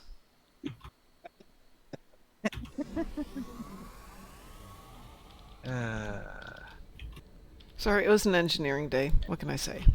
Yeah. Good engineering day. I have to give props to our engineers. They are among the funniest people I've ever met. Wish I could say the same for people at my job. Yeah. I mean, these all my guys, people. they'll be sitting at their desk working like this for 8 hours, and I'll send out a comment like, hey, guys, you forgot to tell me what you wanted for lunch tomorrow. And one of them will respond with, oh, I humbly beg forgiveness in my failure to respond. And I'm like, dude. Just wanted to know if you want a hamburger or a chicken sandwich. Yeah, I don't know if my coworkers are funny or not because they all speak Spanish. Well, then they could And not a definitely be lick funny. And then not a leak of English, so Then they're making fun of you. probably. Just leave it at that. Yeah, that's what I always figured. That's what that's what I love about my job. I can put on headphones and listen to music while I'm doing dishes. Yep. Oops. Let's put that over there. That goes over there, and that goes over there. So when it comes to infinities, I've got 3 weapon packs, 3 kit modules, and 2 bridge officer training manuals, which I've never opened. I guess I should, since I can't trade them to anybody else. You will need, yeah, you have to pick out the stuff to trade it. That's all. All right, so let's see what I got here. Bridge officer training manuals. Holy crud, there's a bunch of them. Yeah, there's a lot of choices. Jeez, look at this. Mm-hmm. I have no idea what I want. Also, there's the fact that there's rank 1, 2, and 3 versions of everything. Yeah, well, not everything, but most. Let's see which random one I get. Great, I have no idea what I would possibly get out of that. So what happens is I just leave them exactly where they are and don't do anything with them. Yeah, what you should do like I do, just hang on to them, and when you know you need something. I was told that's called hoarding when I do that. I love to hoard. That's not hoarding. That one is not hoarding. I love to hoard. Having a dozen competitive lockboxes is hoarding. I do not have a dozen competitive lockboxes. Wait, what? And you're talking about competitive? no, he's talking about you're talking about reputation, right? Yeah. I have 72 of them, please. I have 6 dozen. Yeah. Yeah. You have 6 dozen boxes that have nothing but basically right, but I'm part of the EC you put in there. They don't even have the EC because nothing in there has any value. There's 10,000 EC every time. You get 10,000 EC for opening them. Everything else doesn't have value. Yeah, but it's still only taking up 1 space. Also, you do have a small chance of getting a competitive. Right. It's actually one in about 16% chance. I did the math on it, and that's how I get my stratagems. But honestly, it takes no more space to have 1 box there than it does to have 72 boxes there. Right? Right. But it takes less space to have 0 boxes there. Yes, right? But I do them every, 3 or 4 times a day, and I'm not going to constantly go running over to get them cleaned out. I'll go once in a while. It's like you don't go to the recycling center every time you have 1 empty can. You wait till you have enough to justify the trip. You have 72 boxes. You make that sound like a bad thing. Wait, 72 boxes of which kind? All of them, competitive actually. rep. I have 72 of all of them. Yeah. Because, that's not true. That is not true.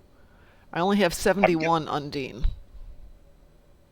I mean, I do on occasion leave them in a pile and open some of them if I want a specific damage type for... That's exactly it. First thing in the morning, I'm running something. It's like, shoot, I need Polaron. I don't want to go spend real money on it. Hold on, I can open one of these boxes or 20 of these boxes, and voila, I have sufficient Polaron junk to throw on there for 1 quick mission. Oh, the reputation box? What are you getting out of the competitive boxes? Well, stratagems when I need them. I've never used them. I sell them, even though they don't sell for anything. Oh no, that stuff's not worth it because I just don't do. Yeah, PvP. I know. I just get rid of them because I don't do the competitive stuff. Yep. Nor I. The competitive rep items are very good for things. Yep, they are, and for which you need the stratagems. Okay, if it'll make you happy, DT, I will sell them because I'm over here. Well, No. one of the Hang competitive on to them. No. You want me to sell them? You want me to? Don't worry about it. I'm giving you a hard time. No. I know it's too late. I'm selling them. Damn it. Well, Don't sell them. I'm opening them. How's that?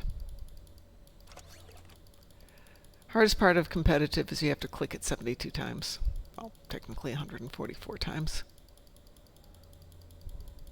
You control you. What'd you say? My character. You have to control a thing.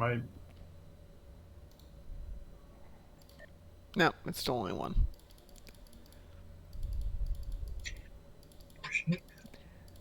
Well, that's a bummer. I only got one stratagem out of 72 boxes, so much for my math.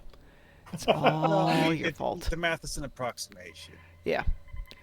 I was doing the numbers on it one day just for snicks. Random number generation is not on your... It's like me where I blew like 200 Phoenix upgrades this weekend, and I only upgraded like 4 items. Ow. Yeah, it's just random number generation.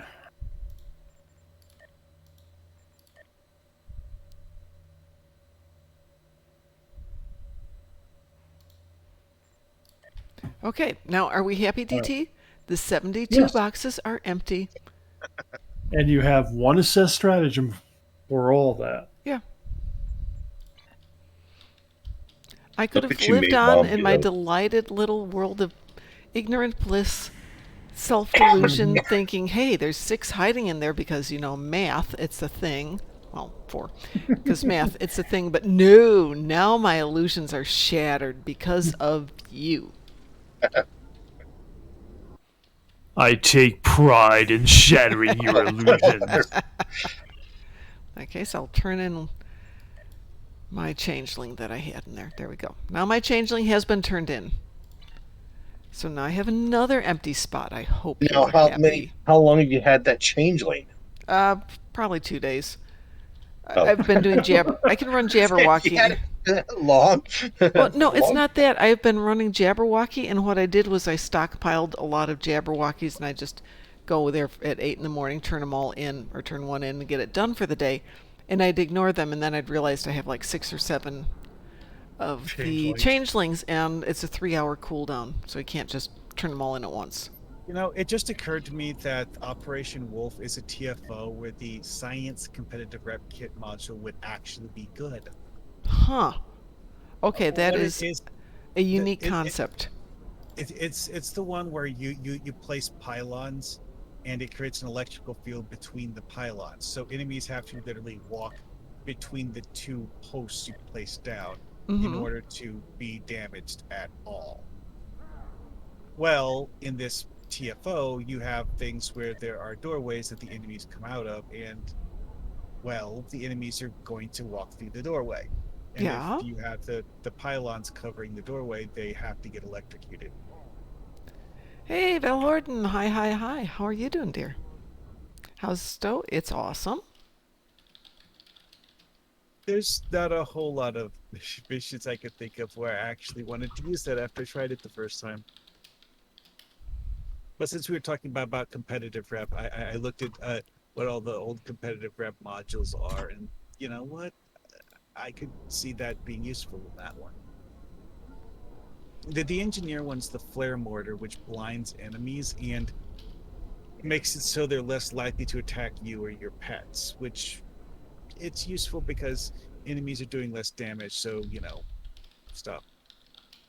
Then there's that one, which I just talked about. The tactical one it's kind of like a grenade, except that instead of creating an explosion, it creates a ring on the ground around the target.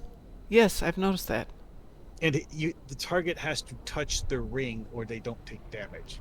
Ooh. But if you target someone who's on the other side of the doorway, well, now the ring is around the door. So placement is everything? Yeah.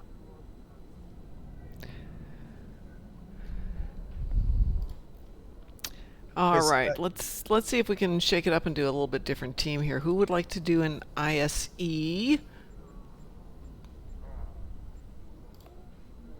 Maybe get a few other people in for a switch?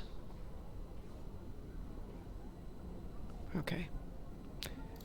It is my hope to have a capable team. I'm happy to sit out one, see if there's somebody else who wants to tank. I'm in the process of trying to find the agonizer field thing. Opening lock boxes? Trading None channel? of my... Yeah, well, I don't have any money for keys. Yeah, I understand. I scrounged through some of my dilithium to get a few. But I'm going to wait till I've got like 100 and maybe to have some fun. I barely have any dilithium, so it wouldn't matter. Yeah. I get like 1 Zen out of it. I have very little at the moment. So, out of the T5 ships, what is the most popular T5 ship to sell? Out of curiosity. Like from an infinity box, or? Yeah. That's a good question. Because I know Tier 5 is not a popular one, really. Anything that was kind of interesting, the Tier 5s, they retired and made Tier 6, so... Yeah, no, I know the mirrors aren't that great. I've looked those up, and... Yeah, no, the stuff you get from the boxes aren't always great. Yeah, there's a T5 Voth ship that I use that makes for a decent, inexpensive build. Let's see if it's a C-store. Nope, well, not one C-store. thing that I've noticed is that some of them seem to be valuable because people want to use the mirror scan on a T6 ship, and you have to get the lockbox T5 mirror ship. Yeah, because my Vulcan here has my Temple Vulcan has 4 Tier 5 ship boxes.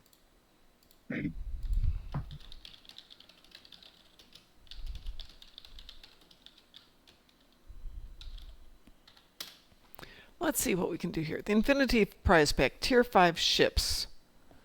Out of there, okay, this is what we've got. The mirror ones aren't great. Yeah, I know. Okay, on the cross faction, there's the Kazon Heavy Raider, the APU Cruiser, the Malon Battle Cruiser, Nihydran Destroyer. It's not bad. Last night we got one of those garbage trucks, basically. Uh-huh. The Malon ships. Yeah. 975K. Really? Really? That's not bad. Yeah, I was looking for like millions. Yeah, no, not on a Tier 5. You're not going to get that. You're not going to... No, I'm talking the DPS on it. Oh, I thought you were talking about what you bought it for or something. No. Yeah, on the ones that got retired, Board King, I'm back. if you still had those, it'd be worth it. Actually, yeah, the Ferengi Decora. Wasn't somebody looking for Decora the other day? Yeah, Decora's retired out of there because of the Yeah, but I think we might have some sitting around someplace. We did at one point. Who was looking for Decora?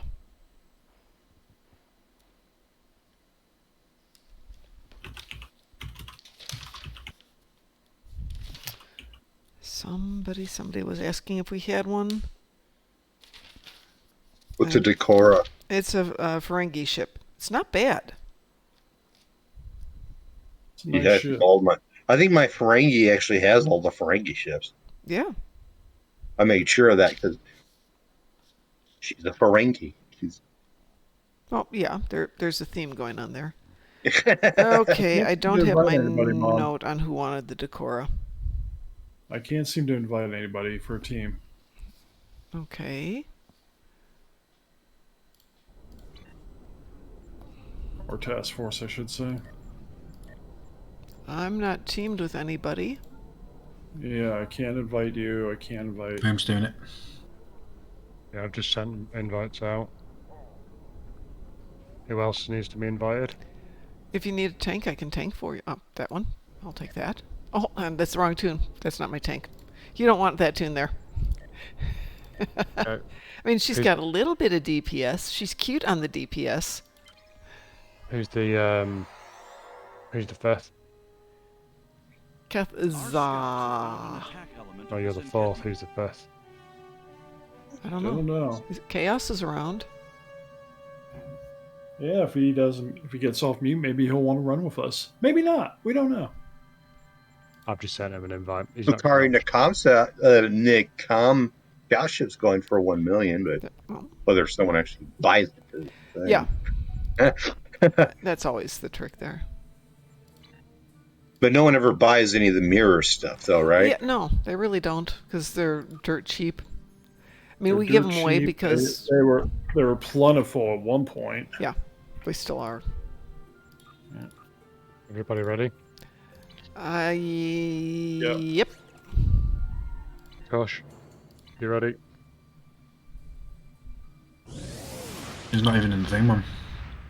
He is, I can say He's him. in voice. No, he's not in the private. Oh, he hasn't accepted yet. Yeah. So this APU cruiser, it's actually not as bad as some people make it out to be. It's got some decent abilities.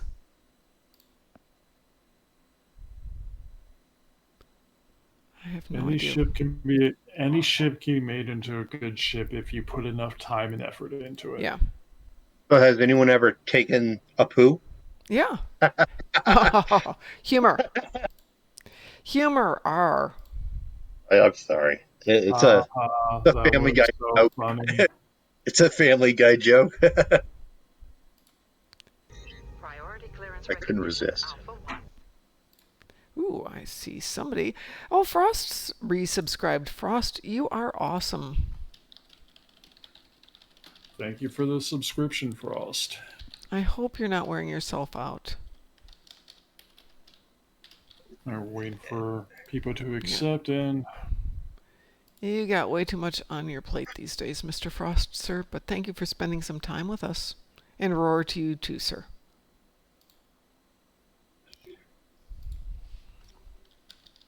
And I take it no one ever buys the Tholian Mesh Weaver, right? Nope.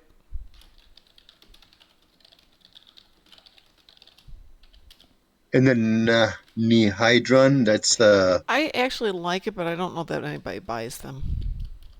Okay. Which one is that? Is that the Nakul? No, the Nihydron? No. Yeah. God. It's what? I have to think about what that is.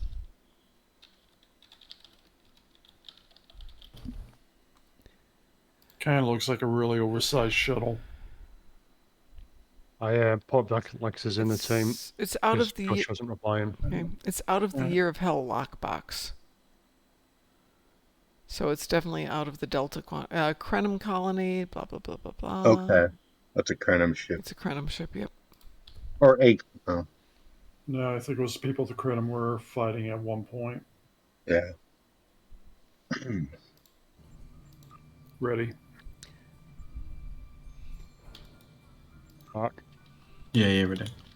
I'm good.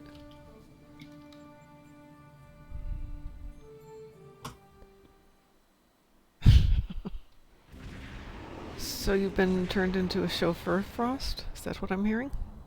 The situation is grim. Oh, there's more. Begin.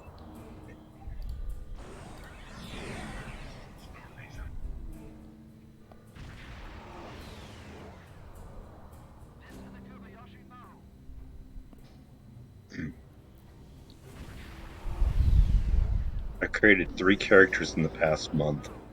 Wow. Where are you doing grav rolls, man? Yeah, I have grapples. Where are you doing them? I'm going to do them left, and then when we get to the gateway. Okay, I'll do them on the right. Oh, well, that's pretty cool. I thought it was professional Frost, but hanging out waiting for a friend is awesome. Scanning the nanite trench. Got it. I thought we were going to hang in.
awesome.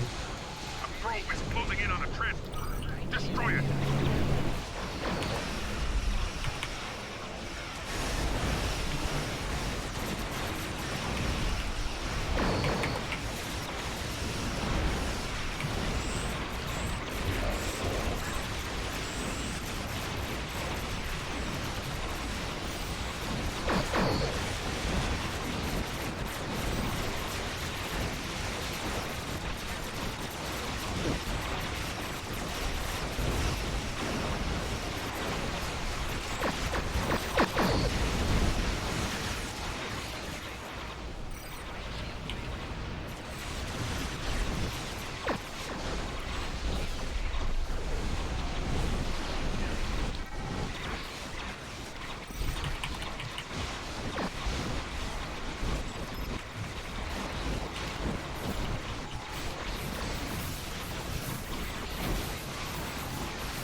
Sensors confirm that the transport conduit has been destroyed. Has anyone guessed who the Mirror President is?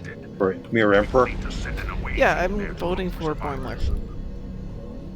Boimler, which one's that? Boimler from Lower Decks. Oh. I'm thinking it's Cisco, even though they say he died in the crossover episode. But did they ever find his body? Because the regular Cisco was a member of the crossover. But they talked to... They're actually going to get Avery Brooks to voice STO. No, they're not. And besides, remember, they have that one clip of Kira and Kaiopaka talking to the emissary through the wormhole in the middle of the Gamma Quadrant arc.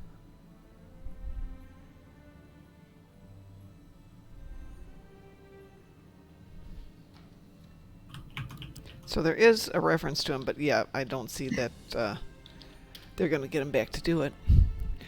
Mar Hawkman, I know you're guessing Wesley. There is no way, though. That would be really funny. Who? Wesley. Oh. That would be funny. Mira Wesley.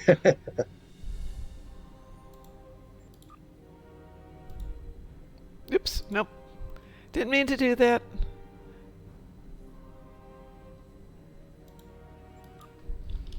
It was a pretty clean run overall. Maybe it's Grand Nagus Zek. Mirror Zek. Mirror Chakotay. Well, yeah. You realize, in all your guessing, one of the points here, if the Emperor is going to be voiced by somebody, so... Well, they said it's a he. Yeah, they did say it's the Emperor, and he will be pleased, and all that stuff, so it is a guy. Right. Mirror Tuvok. Mirror Tuvok? Oh. Okay. I could get behind that. Because he was more logical. Because remember, in the same episode where Mirror Cisco died, and regular Cisco went in he did meet with Mir Tuvok, and Mir Tuvok was... No, I don't think he did.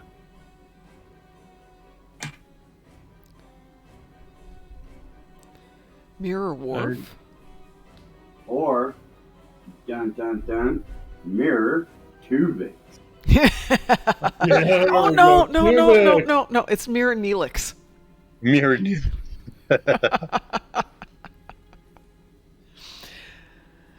Everybody can have their big dream list. I mean, one of the people I'd like to see to be the Terran Emperor, Mirror Riker.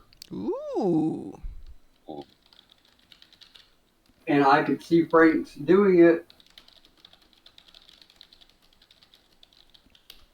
Maybe it's Mirror. No, it can't. No, it has to be he. I was going to say Mirror Guinan. Doesn't necessarily have to be a he, because remember, it was Emperor Giorgio, conqueror of the Vulcans. Okay, that's actually a good point. But Kumarki does refer to him as he several times. The Emperor will be pleased with his new toy. Yep. And in that case, yeah. Yeah. Maybe it's Mirror Ducat. A Cardassian in charge of the Terran Empire. Mirror Dutan. A Romulan in charge of the Terran Empire. Mirror Garrick? I like Cardassian again. Garrick died. Mirror Garrick died. Yeah. And it can't be Quark, Rom, or Nog because they died too. All killed by... First point, it's a Terran Empire, so it's going to be one of the founding Starfleet races. So I'm going to give us... I'm going to go left field here. Hi. Mirror Shran. Ooh. Ooh, there's some potential there. It won't be a Thalek Shran, it'll be a descendant, but still, Mirror Shran.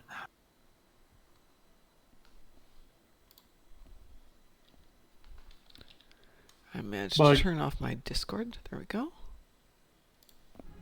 Won't be it, because again, by the reactions of every Terran not wanting to take orders from non-humans, your Emperor's going to have to be somebody who was human.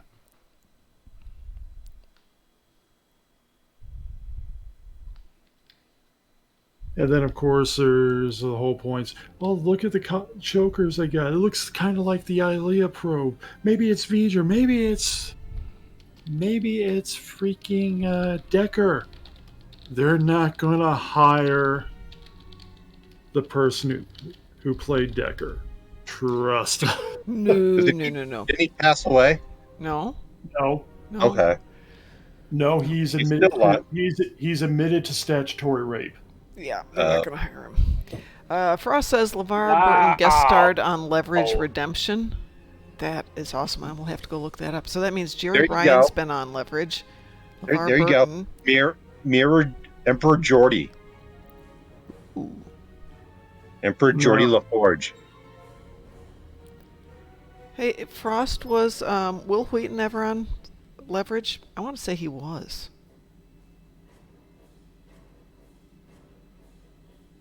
Yeah, no, I could definitely see a evil Mirror Wesley. Yeah.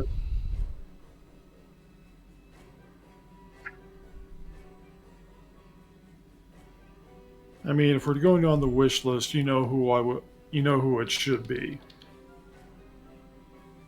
Mirror Picard. Yeah, well, Mirror Picard would be awesome. The question is whether they can budget that or not, because we know Patrick Stewart has voiced in many video games. Yeah, he does a lot of them. Does do a lot of voice work, yeah. Did a lot for the Elder Scrolls. Yep. Done a lot of Star Trek games too. Mm-hmm. That would be cool. He's done some anime, hasn't he, as well, voiceover? Yeah, he does a lot of stuff. Nausicaa in the Valley of the Winds, and What else has he done? Let's see, he did Prince of Egypt, which wasn't an anime, just a cartoon. The Emoji Movie, but that doesn't count. He did Steam Boy. Oh, yeah, he did, didn't he? I've got that someplace. I was watching The Cat Returns with my daughter a few weeks ago, and Renee Auberjonis was in it, wasn't he? He was in a lot of stuff. Ton of stuff. Stargate. He was.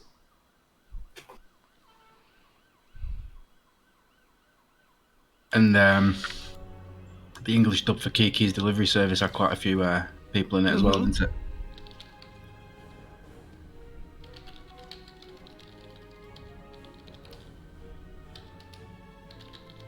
We're going to go into voice work.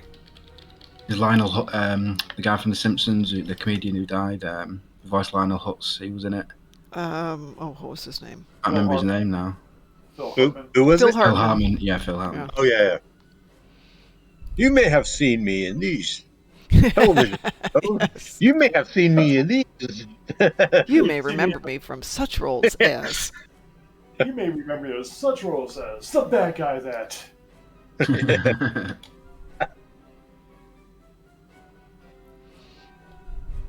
No. Are you ready for the absolute worst guess for the Mirror Emperor? Go for it. Okay, and I will explain why. I don't know what the character's name would be, but it would be voiced by Andy Dick. Because we know the EMH Mark II had to have a template from somebody.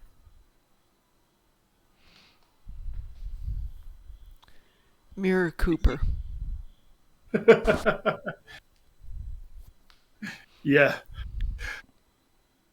That would actually be fun. Whatever happened to Mirror O'Brien in DS9, Smiley? His son took over at some point. His son was referenced in some of the earlier episodes. Oh. In some of the early Terran episodes, we ran into an O'Brien who was Miles' son, because he referred to his dad as Smiley. Right. So I'm guessing nothing good happened to him. No. So we didn't become Emperor. Somebody wrote a really well done fanfic Mirror Universe TNG. Mir Bashir. Mirror Bashir. He was really evil. He did not.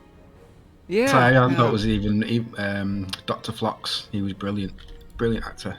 When he went evil. Mir Archer. Mirror Archer was awesome. Yeah, kind of. Yeah, except Mirror Archer is dead, and game-wise, about 300 years in the past. That was brilliant, that two-parter.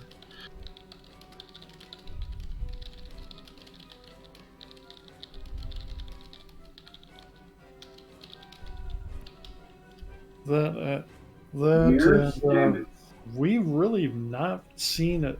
We really don't have a ton of Enterprise content in this game. Mirror Stamets. No, he would be dead. Yeah, he was dead. Yeah, he was killed off, and Mirror Stamets was killed off in Discovery, kind of more than once.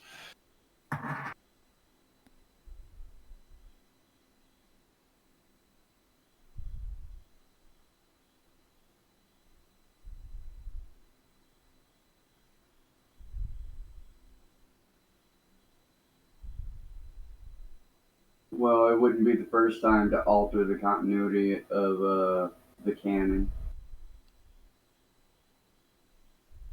There was some TNG Mirror Universe comics, wasn't there? TNG, the Next Generation series, did not have a Mirror Universe episode. The closest thing would maybe be yesterday's Enterprise. No, I was just saying that there was some comic books out, wasn't there? A few runs. Yeah. In the Mirror Universe. Yeah, they're starting a year-long minis. They were starting a year-long series on that one too. Mar Hawkman, in answer to your question, Stati was killed when she was at the helm of a shuttle? Yeah, shuttlecraft with Tom Paris. Later in No. Yeah. She died. She was piloting Voyager when it went into the Delta Quadrant. She was at the helm when the ship became caught in a displacement wave during its mission to locate a Maquis ship in the Badlands. Despite her attempts to escape it, the ship was subsequently pulled into the Delta Quadrant, and she was killed in that thing, not in the Delta Quadrant. Or did I misunderstand you? And was replaced by Paris. Yeah. However, to answer Mar Hawkman's question, this could be something later in 2377, while Voyager was fractured into several different timelines. Commander Chakotay encountered a Captain Janeway from a period in 2371 before the ship was flung into the Delta Quadrant. In this fragment of time, Chakotay inquired as to whether Janeway had noticed if anyone in her crew had encountered any temporal barriers, to which Janeway alluded to Stati when she spoke of a case where her helmsman disappeared when she tried to walk down a corridor, adding, "But that doesn't prove she passed through a temporal barrier." So there is a suggestion that Stati passed through a barrier and could possibly be in the mirror universe.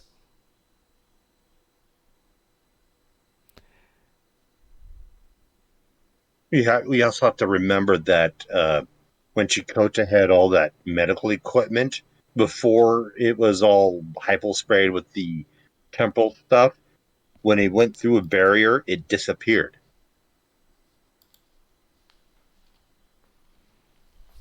Until further things are proven, I'll buy it for $1.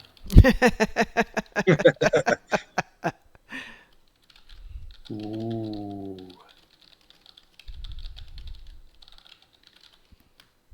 Must look something up here.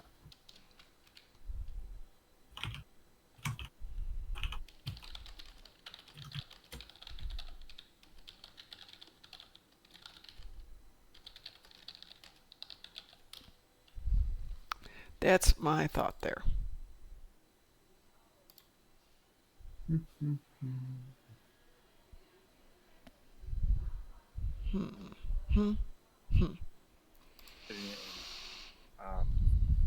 So I actually have internet that's reliable. Yay. No, that's not what I wanted. There we go. So, I was thinking, like, isn't most of Enterprise have something to do with like the temporal arc in the game? Yeah, with Daniels. Yeah. Yeah, all of that was all in Enterprise, so it did a decent representation, at least as far as that's concerned.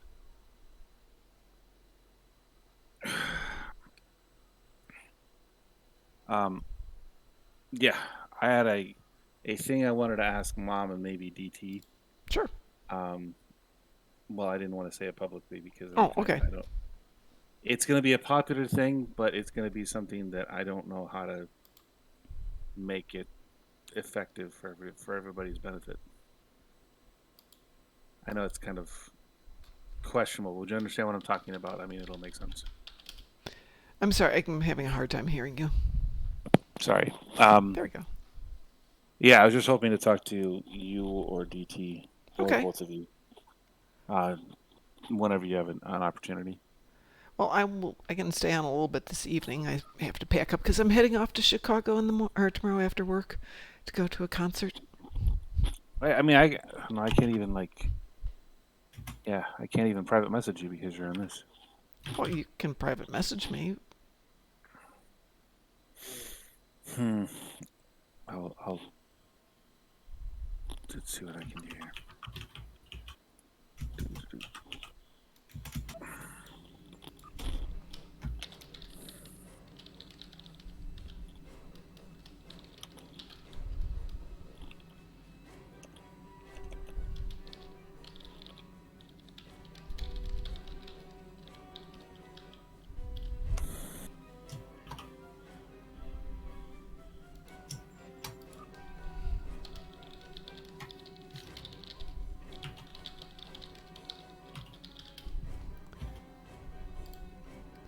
What's Alicia Capolo done acting-wise recently? I don't have a clue. Who? Alicia Capolo? I don't even know who that is. How about a Emperor Marcus voiced by the person who voiced him in the one movie, Peter Weller? Ooh. That would be Alicia good. Capolo? Coppola. American actress. Played Lorna Devon in the soap opera Another World. Was in National Treasure, Book of Secrets.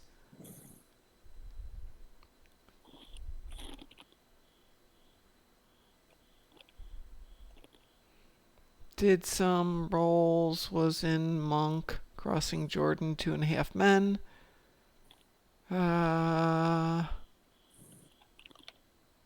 Little Angels, 9 Lives of Chloe King.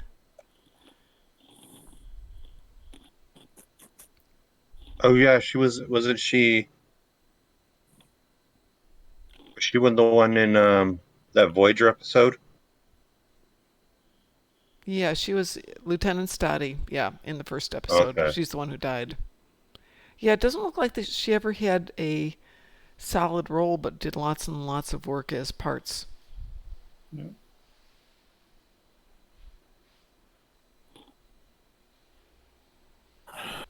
DT, you're on as Jason, right?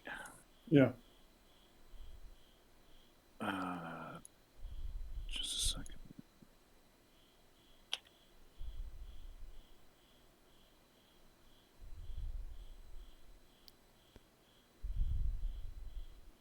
Actually, quite a few. She was in the remake of MacGyver.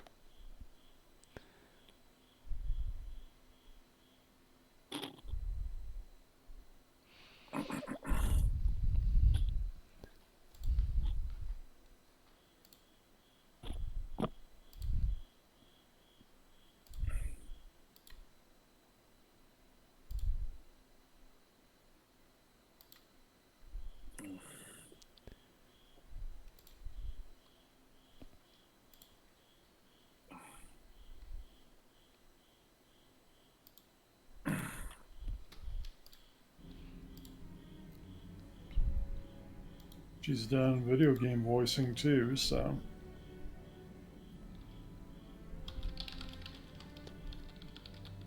I'm going to drop for the evening. I'll talk to you all tomorrow. Have a great evening. I will talk to you next week because I'm gone for a couple of nights. Fair enough. Enjoy the concert. Thank you. I will. I shall come back singing all the songs in good Mongolian throat singing. Is that the H-U-Hu? Yes. The Who. I'm so jealous of you, Mom. Are you really? You know who they are? Yes! Oh my God, somebody knows who they are. Yay! They do all the Metallica covers that I like. Yeah! Yeah. Mongolian. Plus their featured cover with Lizzie Hale. Oh, you're right, yeah. They did music for a Star Wars game. Yeah, Star Wars as well.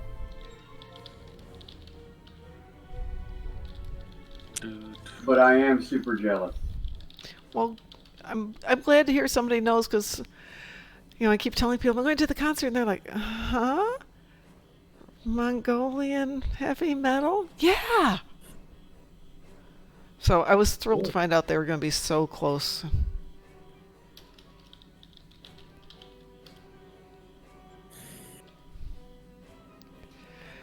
And, you know, it's a 3-hour drive from here, but that's not really bad. And, you know. Ooh. And I'm wearing my Flaming Targs of Grethor jacket, so, you know. Mm-hmm. Going as tribal as I get. 3-hour drive. Pardon? I would do that drive. Oh, heck yeah. I was going to drive back home that night. And then it occurred to me, why not just work from Chicago for 2 days? And my company's like, yeah, go ahead. Work from Chicago for 2 days. That's fine. So I've been putting together all the stuff I need to do because I can't take a company laptop because I'm not set up with a VPN. So I'm thinking, what can I do that doesn't require me to break security protocols? So scrambling Mongolian for ideas. Throat sing. That's what you can do. Pardon? Mongolian throat singing. Yes. Could be worse. Well, I can set you up with a decent VPN. It's not too hard to do. Oh no, that's okay. For this, I'm gonna be writing some blogs for our website, and then writing policies, because until the policies are put into practice, they don't have to be secure. They're just documents that we will sit down and discuss next week.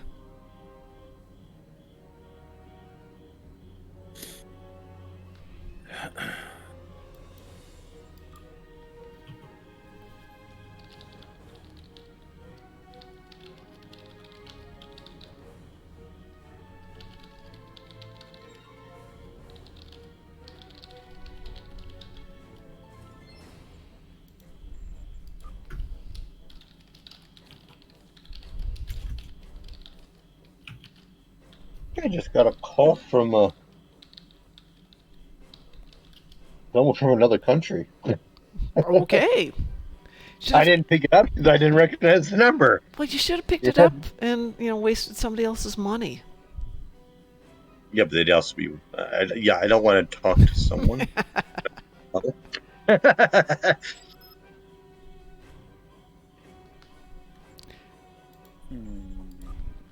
If it's important, they'll leave a message. If not,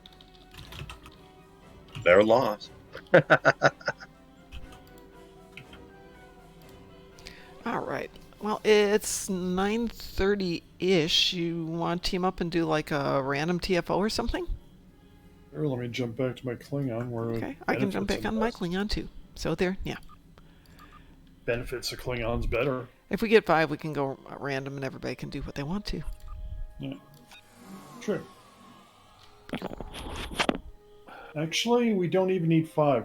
We can go cross-faction and still queue a random. Oh, can we? Yeah. Okay. I'm correct? Yep. Okie dokie. Oh, hold it. Don't accept that. I have to do it as a private, don't I? Or can we do it this way as a team? We can do it this way as a team Okay. if we do it.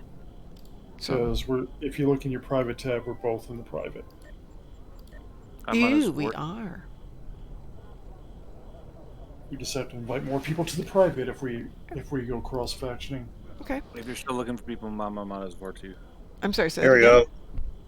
Said I'm on as Vortu if you're still looking for people. Sure.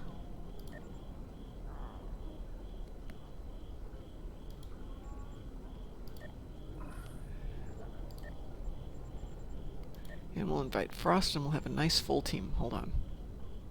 What failed? Everybody's here. Keep it frosty. Yeah, Frosty. I'm shivering and everything.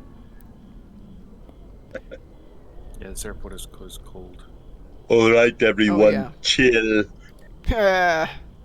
Okay, that's interesting.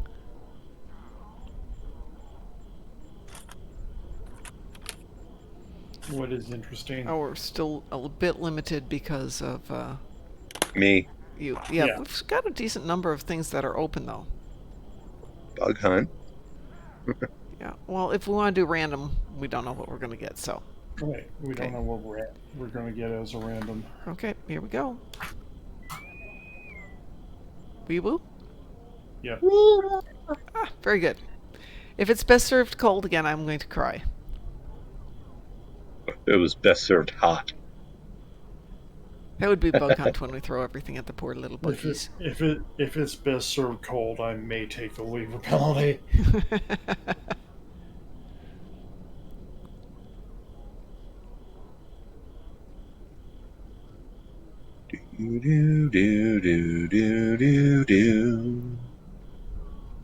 Admittedly, it's random, but the fact that we've gotten it twice.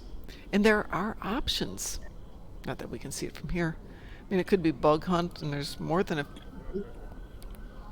few space ones. I think Starbase 1. I can do Starbase 1. I think you can. I'm going to do 20,000 ground damage. So. Say again, Frost? So I need to do 20,000 ground damage. Oh, we can do something ground. Maybe it'll be bug hunt, and you'll do ground damage. There you go.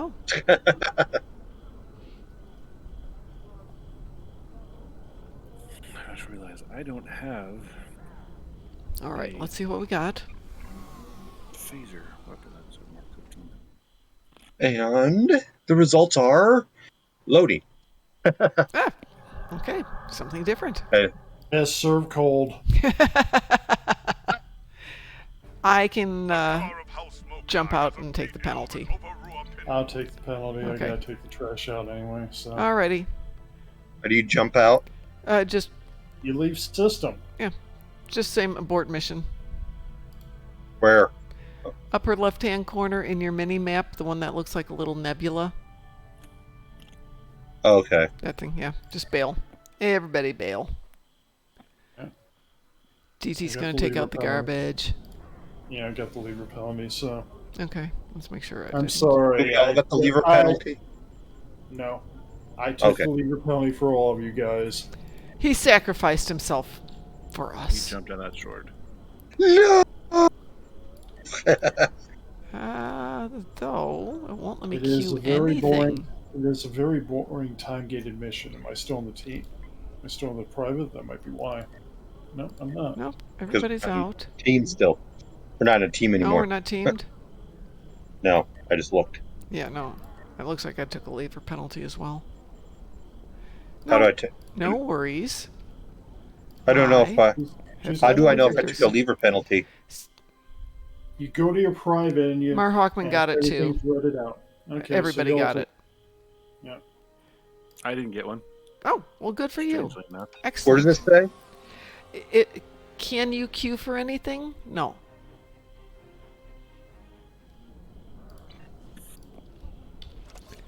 So if you go in and you look at the options, everything should be, black. But instead what you saw was everything had a red line outlining it. That's the lever penalty, Mark. That's why I tried it. That's why I was trying to jump out first. Which you did, but it hit all of us, and Mar Hawkman got it too. Yeah. All right, we can try that again. Well, while you do that, I'm going to go take care of Okay. stuff before it gets too cold and dark. All right. If anybody would like to join me for another random, give me an X, and I will team us up, and we will go do a random. Give me just a moment, please. And watch it be Rura Pente again. Well, yeah, it's because I think you're limiting us on the how high it can go. You have a lever penalty. You have a lever You penalty? cannot- Okay. Yeah. So you're going to have to switch to a different tune then. No, I won't do anything then.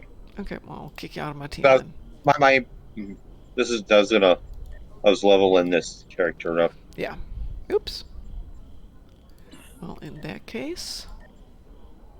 I'll just do whatever. No, it didn't. I swear to God, it said I didn't have a lever penalty before, and now it says I do. Yeah. Okay. I'll take the place. Okay.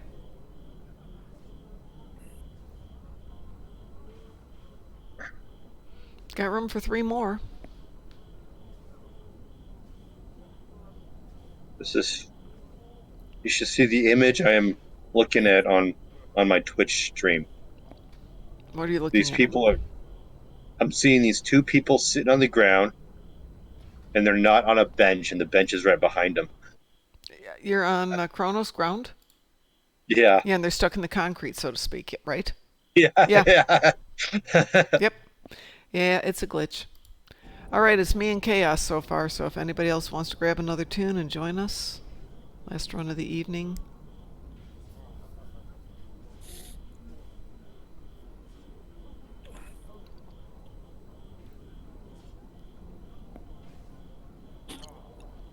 I'm yawning and I'm kind of happy because I've been drinking coffee and I was thinking, oh, good, I don't want to stay up late tonight.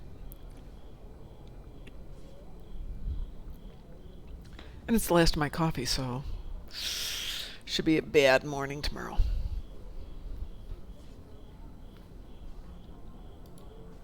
I've never looked up at the sky at Kronos.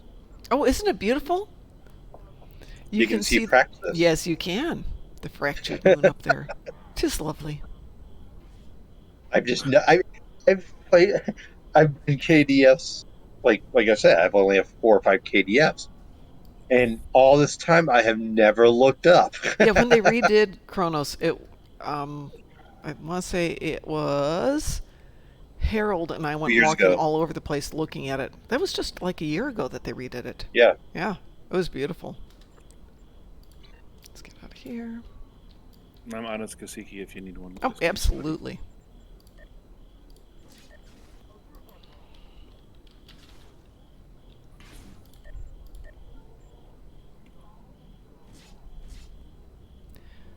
Room for one more, folks. One more.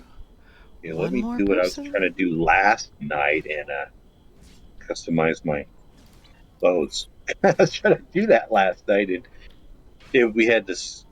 I wouldn't call it it was like a wind rain storm type thing. It was Yeah, we had a storm not last night, but 2 nights ago. Sunday night, yeah. Pretty good one. And then today it was just looking like it was going to rain all day and nothing. Not a thing. We have room for one more, folks, if somebody else would like to join us for a random mixed species. We can take any faction, any species, any gender. As long as you've got good toys, we can do it. We are very high in variety.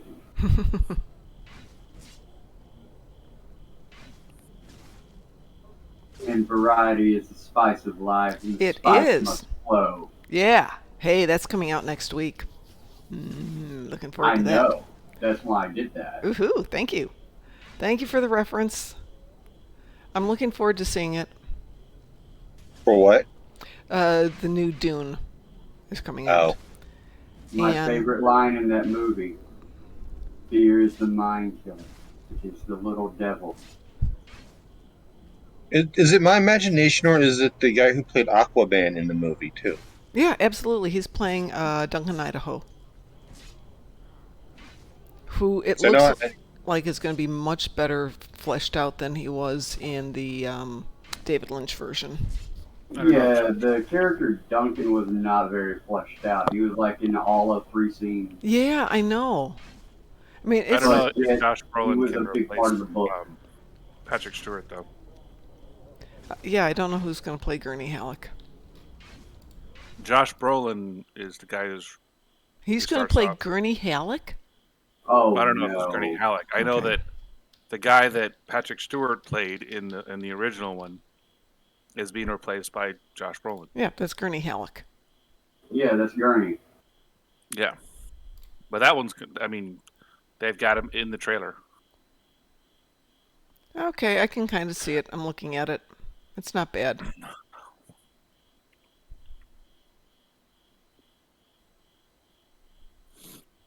I mean, I like Josh Brolin as an actor, no problem at all. But I don't know. He's not Patrick Stewart. No, he's not. Nobody's Patrick Stewart except Patrick Stewart. Exactly. Well, let's see if we can cue this for a random with 4 people. You guys ready? Mm-hmm. Let's see what happens. Wee woo? Yep. Wee woo. All right. You know I'd like to see if they had to replace Patrick Stewart? Christopher Lee. Christopher Lee passed away. Isn't he dead? Yes. Okay, so that would be challenging. Yeah, a guy like that. Wasn't James Bond based off Christopher Lee? Pardon? Wasn't James Bond based off Christopher Lee? Yeah, it is. Really? Yeah, Ian Fleming said so. Because I mean, Wow. Christopher Lee was his uncle. Oh, I didn't know that. Oh, Christopher Lee was a bad. He was a bad dude, man. I didn't know that. He was careful to say that he was not the good guy in many situations. He was Her Majesty's SAS. Wow.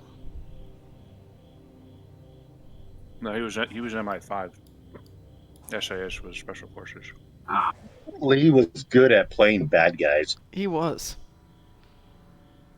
But one of the baddest good guys back in the day. Did he ever play a good guy? Yeah, absolutely. Didn't he play Nehru in a biography of him? Back in like the 30s or 40s? No, it had to be in the 40s or 50s. Not sure.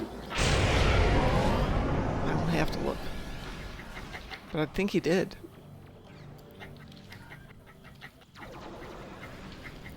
Well, I guess I'll go over here and pretend like I'm doing something. Which one did you get this time? Is this the cure or Vic? This is the cure. Oh, okay. The ground one with the Borg. No, the space one with the Borg. Oh, okay. There's a cure space, so this will be cure found, I think. Okay.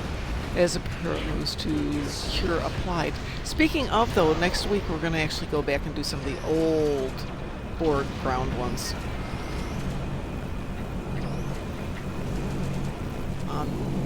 Hopefully, which Throwback Thursday.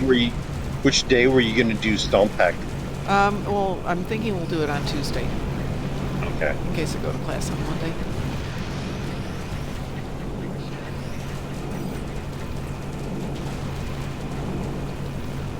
I've got it down on the calendar that it has to be Monday or Tuesday. And to let you know whichever day I'm going to do it.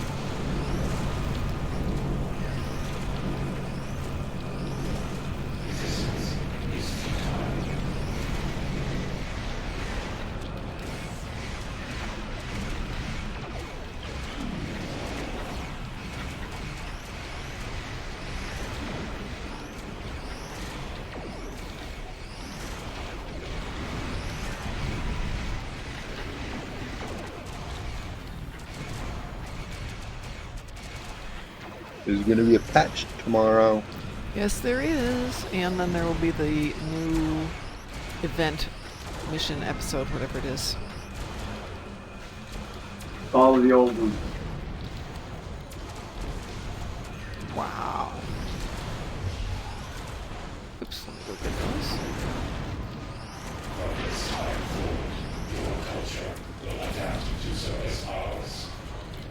Comes the cavalry.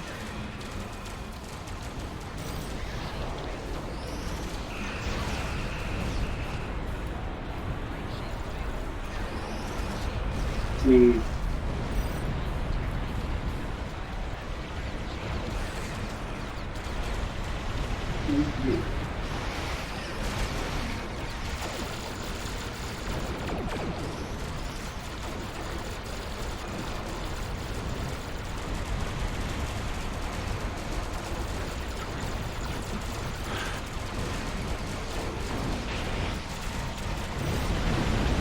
Come on, girl. Oh, that was sweet. Yep. I'm so proud I can go in there and go pew, pew, pew, pew, pew. Scanning now. I know the wrong. There's my girlfriend. You will become one.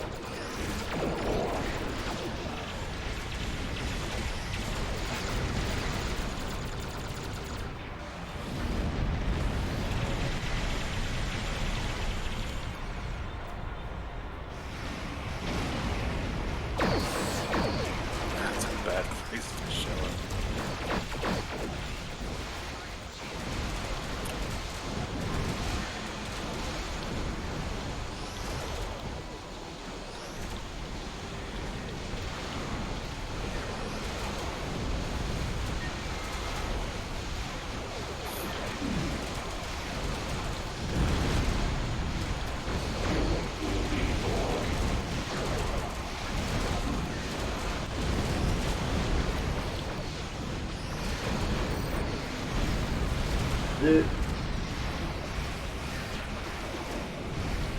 That was truly terrifying, whatever will shall we do. Oh, the shock, the horror.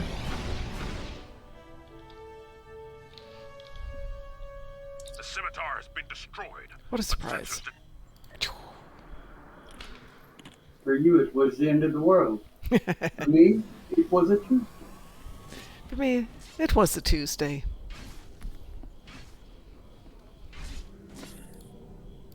He was my favorite Gomez.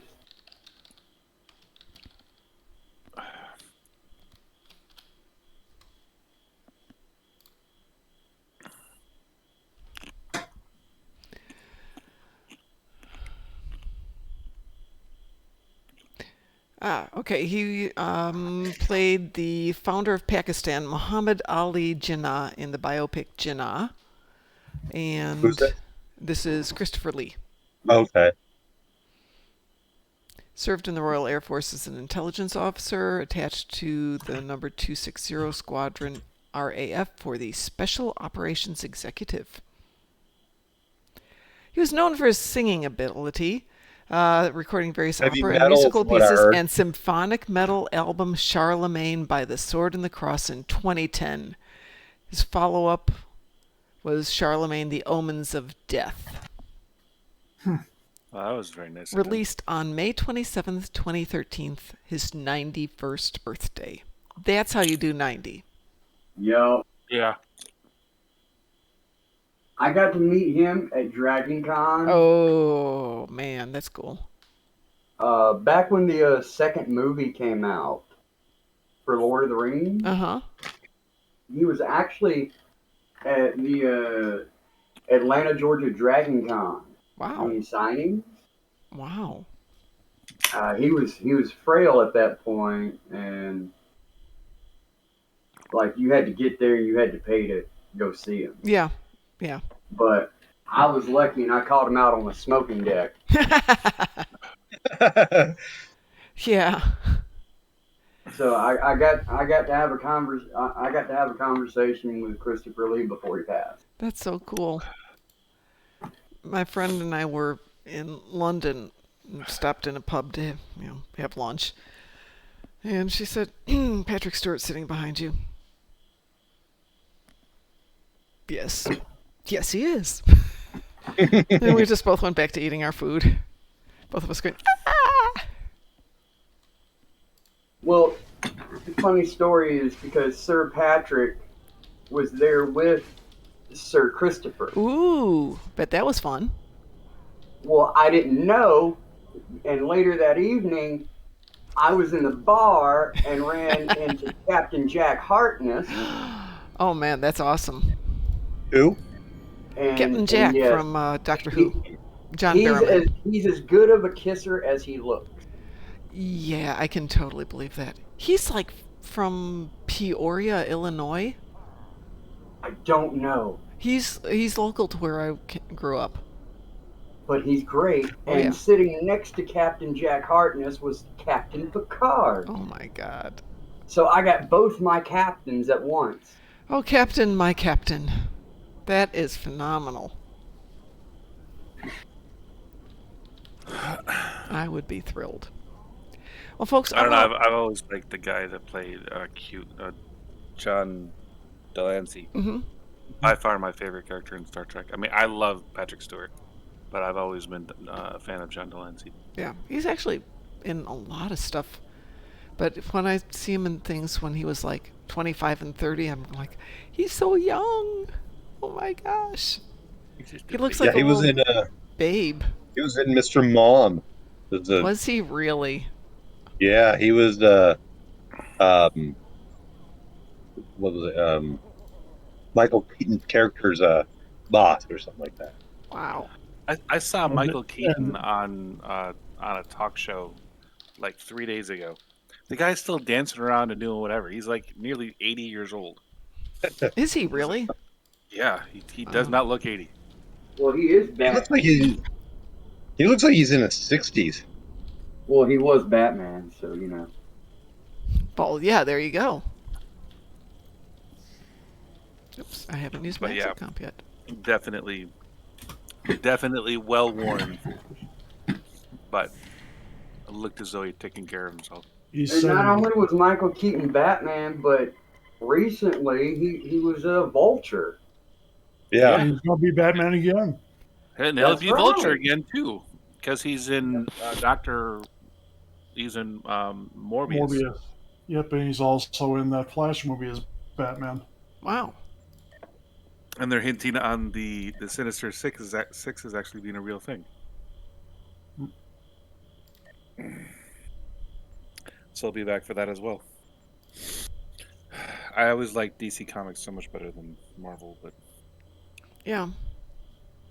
But they don't make good movies. They just make good. But Spider-Man is the exception.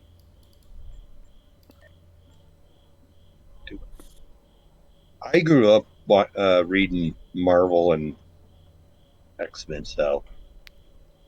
See, I liked X-Men, but I didn't like it.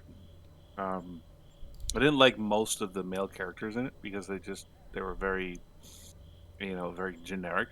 Mm-hmm.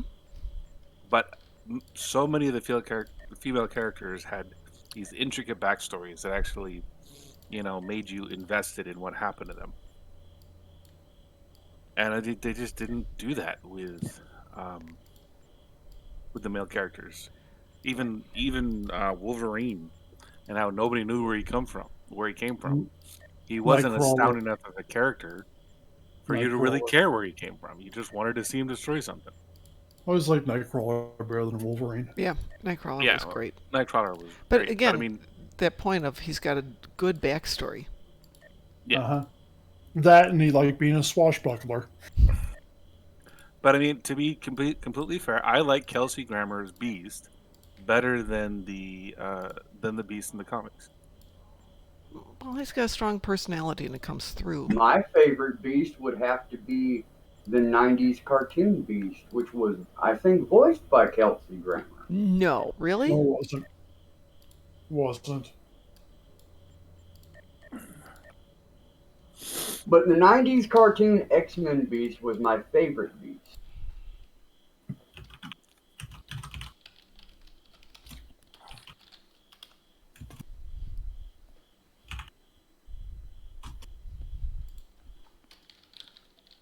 Robbie Benson. No. George Buzz, who kind of looks a bit like Kelsey Grammer. Sorry, that's Robbie Benson from Beast from the Disney Beauty and the Beast. Oh. Sorry. George Buzz, who was in... Looks like he was in something I wrote. George Buza, the voice of Beast, Hank McCoy. But didn't you say in the 90s? Yeah, that was the 90s. I just looked it up. No, that's... Oh, you're right. My bad. It had Actually, times. it said he was voiced most time by Fred Tatasciore. Really? Really? It says behind the voice actors. He also voiced a lot of appearances of the Hulk. So he was voiced. He also voiced Sax voiced. Yes, I was just going to say. He's been Fred Tatasciore, Chris Cox, Kyle Hebert, Mike Pollock, Ron Halder, Richard Doyle, so a whole bunch of people. Yeah. Wow. Fred Tatasciore also is Shax from Lower Decks, so that's funny.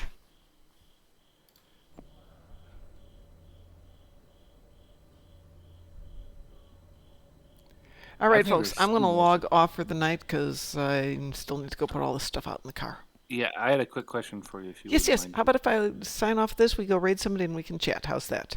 Yes. Okie dokie.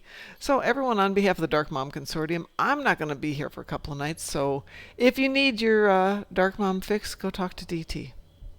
And in the meantime, let's go see who we can raid. Oops, I always get that wrong. Klingon Pop Warriors on. Me. Let's go raid Borg King. We haven't raided him in a while, and he might like us. And wait. It says I have one viewer, but I've not seen the viewer. I don't know who the viewer is. There we go. All right, folks, we're going to go raid Borg King.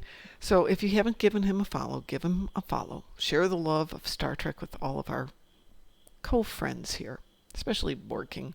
And Borg King, I have all of my tribbles right here with all my keychains. And I thank you. You're welcome.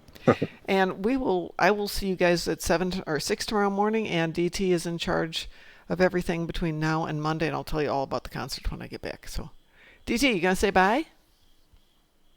Bye. So long, farewell, auf Wiedersehen, adieu. And we're gonna go raid Borg King. So here we go. We'll take Yay! Yay! Hip hip hooray!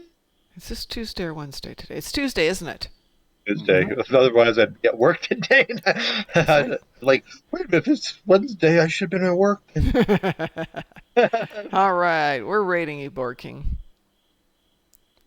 Hello, hello, hello. And there we are. Hey, you look like you. With glasses. Yes, with glasses. I can't see anymore. I'm going blind. Me too. I know that feeling. I am the Greater Candle, just in case you were curious. What? He's Greater I Candle. am Greater Candle. Okay. Hey, Frost, I'll pull you into my office here and we can chat. Okay. Are we in there too, or? It doesn't matter. You were saying you might want to talk to both of us. Frost, you want me to pull DT in too?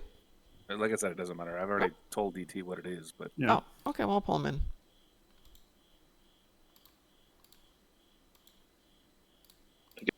All right, we're in my office. I had a whole bunch of keys that were in my inventory that I wasn't paying attention to, and so I decided to unlock some boxes. And I got 2 T6 ship boxes. Nice. Congratulations. And I wasn't planning on it or anything like that, but I used one of them because I was trying to get a ball sentry ship. But I have another one, and there's no other ship in the entire roster that I want. And so I was wondering if you can think of anyone that has been looking for, and insert ship name here, that I could help with that. Because, I mean, it's a 1 billion credit ship. Wow. But I know that GTO1 was mentioning a ship yesterday, but he's only been back in game for 2 days, and I don't know that, he's done a ton of stuff. Ed's back, but Ed isn't lacking in resources at the moment. People have been giving him tons of stuff, and he has so much to catch up on. Saab doesn't need anything. Saab really doesn't need anything. I can't think of anyone off the top of my head who needs stuff. Let me take a look here. I can just sell it on the exchange or whatever and just use it from there. I'm thinking that probably would be the best way to put it on the exchange. There's so many things I want that haven't come out yet, like the California class, and I'm sure that'll be popular. Let me just double check real quick here. But that won't be available on the box, though. Right, exactly. No, the Parliament's in the box, but it depends on how they release it. I really can't think of anybody, to be honest. Yeah. I thought I would offer. Hey, that's really nice of you. Really nice. I appreciate that. Kind of you to think of everybody else with that bit of good luck. I swear I wasn't gunning for it or anything. No, I get it. It showed up. Yeah. But yeah. Congrats. You enjoy your concert. I will, and I'll talk to you guys the next couple of days. DT, I will have my headset with, so I might log in on Thursday night just to say hi, but I can't host a stream from my laptop. No. I tried it, and it just won't handle it. As long as my connection holds up, I'll host, no issues. Alrighty, I'll try and join you then. All right, guys, I will talk to you. I'm not doing anything for the next week that really requires a great deal of energy, so if you can find a use for me, please do. Sweet. I'll do crazy runs, so yeah, why not? All right, guys, I'll talk to you later. Yep. Have a good night, man. Bye.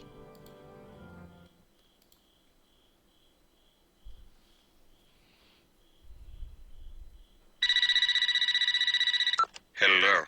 You've reached Alan Rickman at 555-0122. Please leave a message at the beep. Hello, Alan Rickman. It's Alan Rickman. Reminding you to move the pork chops from the freezer to the refrigerator so they defrost properly. Do not disappoint me. Hello. You've reached Alan Rickman at 555-0122. Please leave a message at the beep. Alan, it's me again. Remember that turtle joke for the party?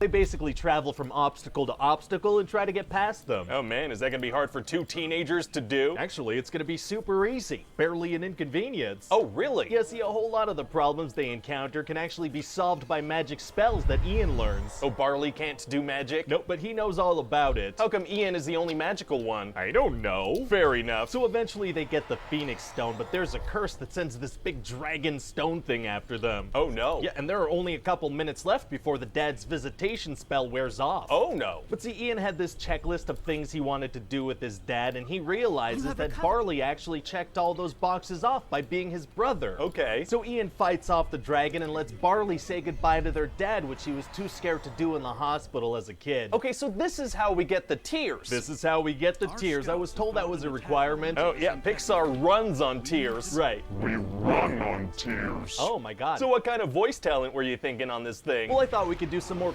cross-pollination of things that Disney owns and grab some talent from the MCU. That's smart. So who should we get to voice Barley? Well, overly confident character who thinks their plans are always the best. Sounds like a certain somebody from Guardians of the Galaxy. Oh, okay. Yeah. So you're thinking AM, Glenn Close. So Chris Pratt. Oh yeah, that is a much better choice. What about Ian? Well, he's an awkward, scrawny teenager. That's Tom Holland to a T. Oh yeah, that's a good point. We better snatch him up fast before another animated movie takes him for that kind of role. Oh yeah, we're gonna want to be first on that for sure.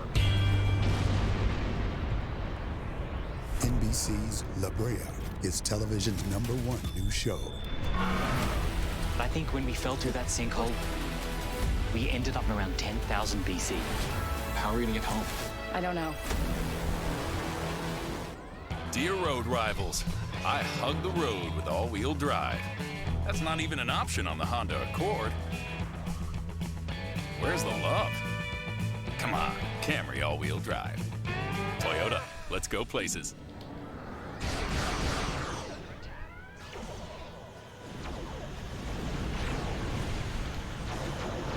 So, you have a big new idea for me? Yes, sir, I do. I was thinking we could launch a streaming service. Oh, why would we do that? Well, I mean, Netflix is popular. Right, aren't they like $10 billion in debt? 12 billion, actually. Well, I hate debt, but I love gambling, so sounds interesting. Yeah. Yeah, it's actually tearing my family apart. So what would we call this streaming service? Well, I was thinking we could call it Disney Plus. Oh, that's very clever, because nerds spend a lot of money on entertainment. What are you talking about? Well, I'm assuming you put math in the title to appeal to nerds. Well, actually, I meant plus as in more, you know, like I think it's a Latin word originally. Oh, okay, I see what you're going for. Yeah, you do. Yeah. Nerds also love Latin. We're gonna have them in the palms of our hands. Well, okay, so what kind of stuff should we make available on this thing? Well, we could put all the old Disney stuff, you know, lure people in with nostalgia. Oh, you think nostalgia is powerful enough to do that? The Lion King remake made $1.6 billion. That's a good point. Yeah, so we could have a bunch of stuff that people love, you know, a whole lot of Winnie the Pooh. Oh, a whole lot of poo is tight.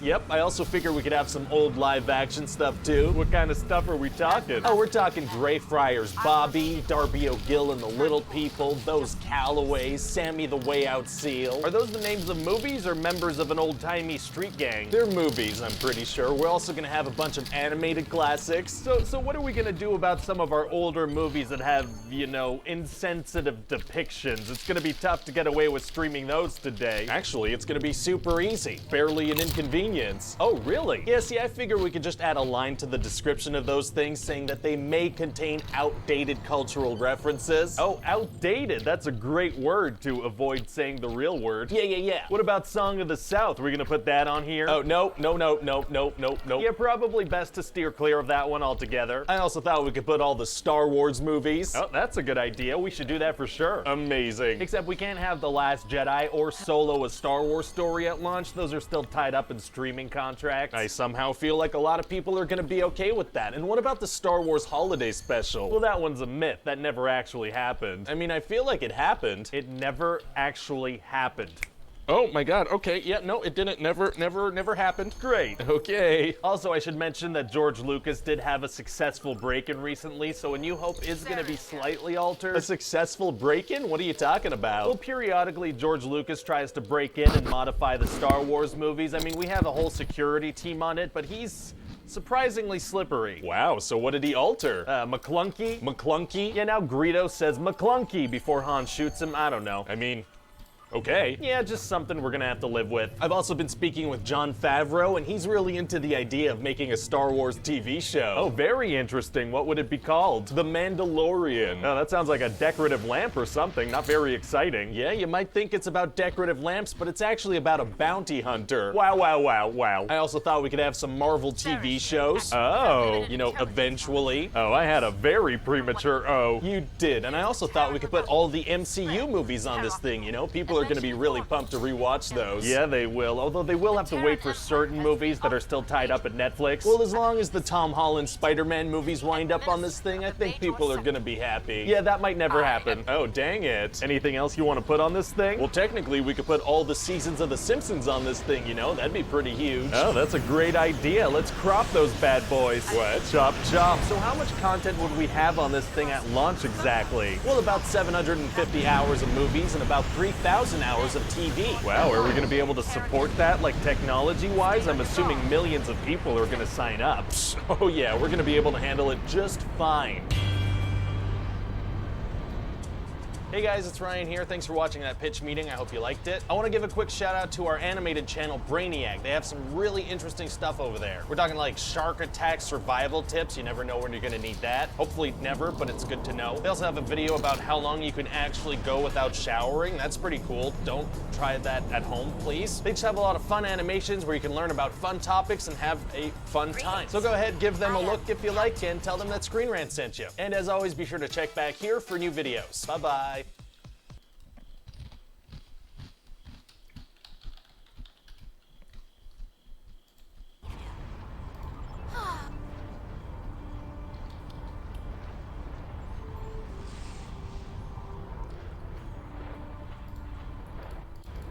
No, he sent them to the actual one. What? If it was a lie, why not lie about the whole thing? I don't know, but he's also the one. This game, you're not ready for it.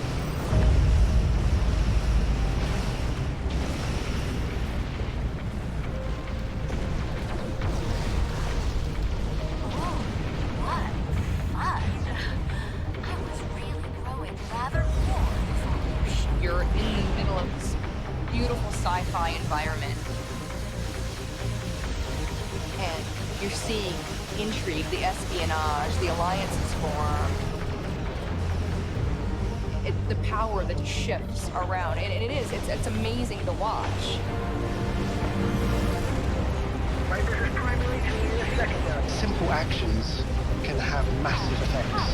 One who leaked the information about the Death Star's new weakness. Oh, okay, I see. And so that part is fake, and even if they attack it, it's not gonna blow up. Oh no, that's real too. What is going on? Well, if he gave them fake intel, they wouldn't have a chance at winning. Wouldn't that be what he would want? Yeah, but that's not what I want. I want the heroes to stand a chance. And for them to stand a chance, he had to make the Emperor an idiot? That's right. Well, okay then. So anyway, the rebels get all camoed up and head into the forest. Oh yeah, I guess they really need to blend in with the surroundings, huh? Yeah, and C-3PO is all like, wait, they dress in camouflage, but they bring a big shiny gold robot with them? That's right. So then the main characters get captured by these super cute merchandising opportunities. Oh, I like the sound of them. Yeah, and they think that C-3PO is like a golden god, but they want to cook and eat everybody else. Oh, so does C-3PO just tell them to stop? No, he says it's against his programming to impersonate a god, so he can't tell them what to do. So how's he gonna help them? He's gonna wait a couple minutes, then tell them what to do. Oh, okay. Yeah, so anyway, then there's gonna be this big battle on Endor and this big battle in space. Wow. And Luke's gonna go see Darth Vader to be like, hey, do you have a moment to talk about our Lord and Savior, the light side of the Force? How does that go? Oh, not well at first. Darth Vader brings him to see the Emperor, and they have this very uncomfortable conversation that leads to the Emperor trying to kill Luke with lightning. Oh no. Yeah, it's pretty rough, but then Darth Vader steps in to save his son and chucks the Emperor over the railing. Ah, he became a good guy. He did, and so then Darth Vader is dying, and we get to see him without his helmet. Oh wow, what does he look like? I'm gonna say mashed potatoes. Oh, not what I was expecting, but okay. Anyway, so then Luke escapes off the new Death Star just before it explodes, and the Rebels win. Wow, very cool. Yeah, so they're gonna have this big party with the merchandising opportunities, and then Luke's gonna see the Force ghosts of Yoda and Obi-Wan and of Anakin Skywalker. He sees Darth Vader's Force ghost? He does. It's gonna be a very sweet moment. But doesn't that mean that technically Palpatine is also still out there as a Force ghost? No. I feel like it does, though. He's gonna come back, isn't he? Nuh-uh.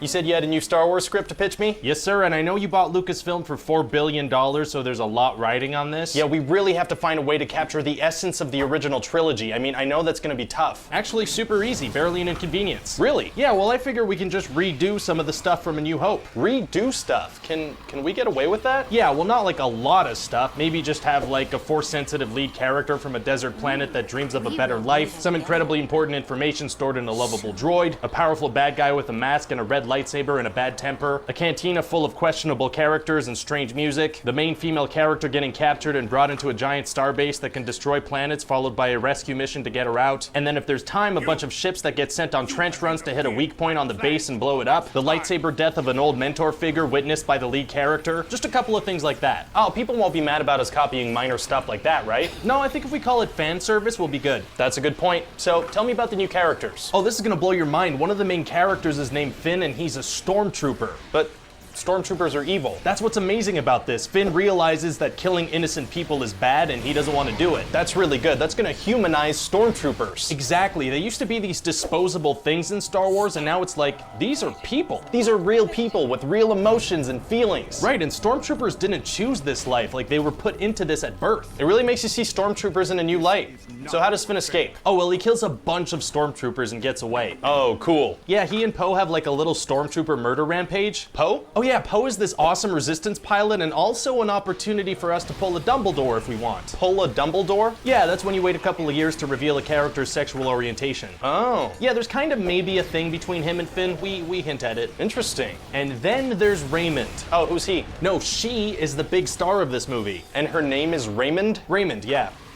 You don't like it? I'm not crazy about it. Okay, I ran that by everybody in the office, but... And everybody loves Raymond? Everybody loves Raymond. Okay. Look, tell you what, I'll shorten it to Ray. Yeah, that's better, and maybe change the A to an E. Sure. Thanks, that feels better. So anyway, Ray is the new hero of the franchise. I'm listening. When we meet her, she's like super resourceful and has all these skills. And she's gonna lose everything and have to go through big changes? No, she's just gonna kind of realize that she has other skills too. Oh, so instead of having a character arc... No, it's more of a character just upwards line. Very interesting, and what's her backstory? Oh, we're barely gonna talk about it so everybody could come up with theories. Smart. And then there's Kylo Ren. He's the son of Han Solo and Princess Leia, and he's evil. Really? What's his deal? Well, he wants to be just like his grandpa Vader, and he has these really intense temper tantrums. Oh, you know what? I could picture him already. You have some ideas for casting? Yeah, so you know that show Girls? Yeah, that show that's all about women and real takes on their stories and their lives. Exactly, so I'm thinking of the guy from that show. Oh, so the big breakout star from Girls can be the guy from Girls. Adam Driver. He'd be perfect. I'm all for it.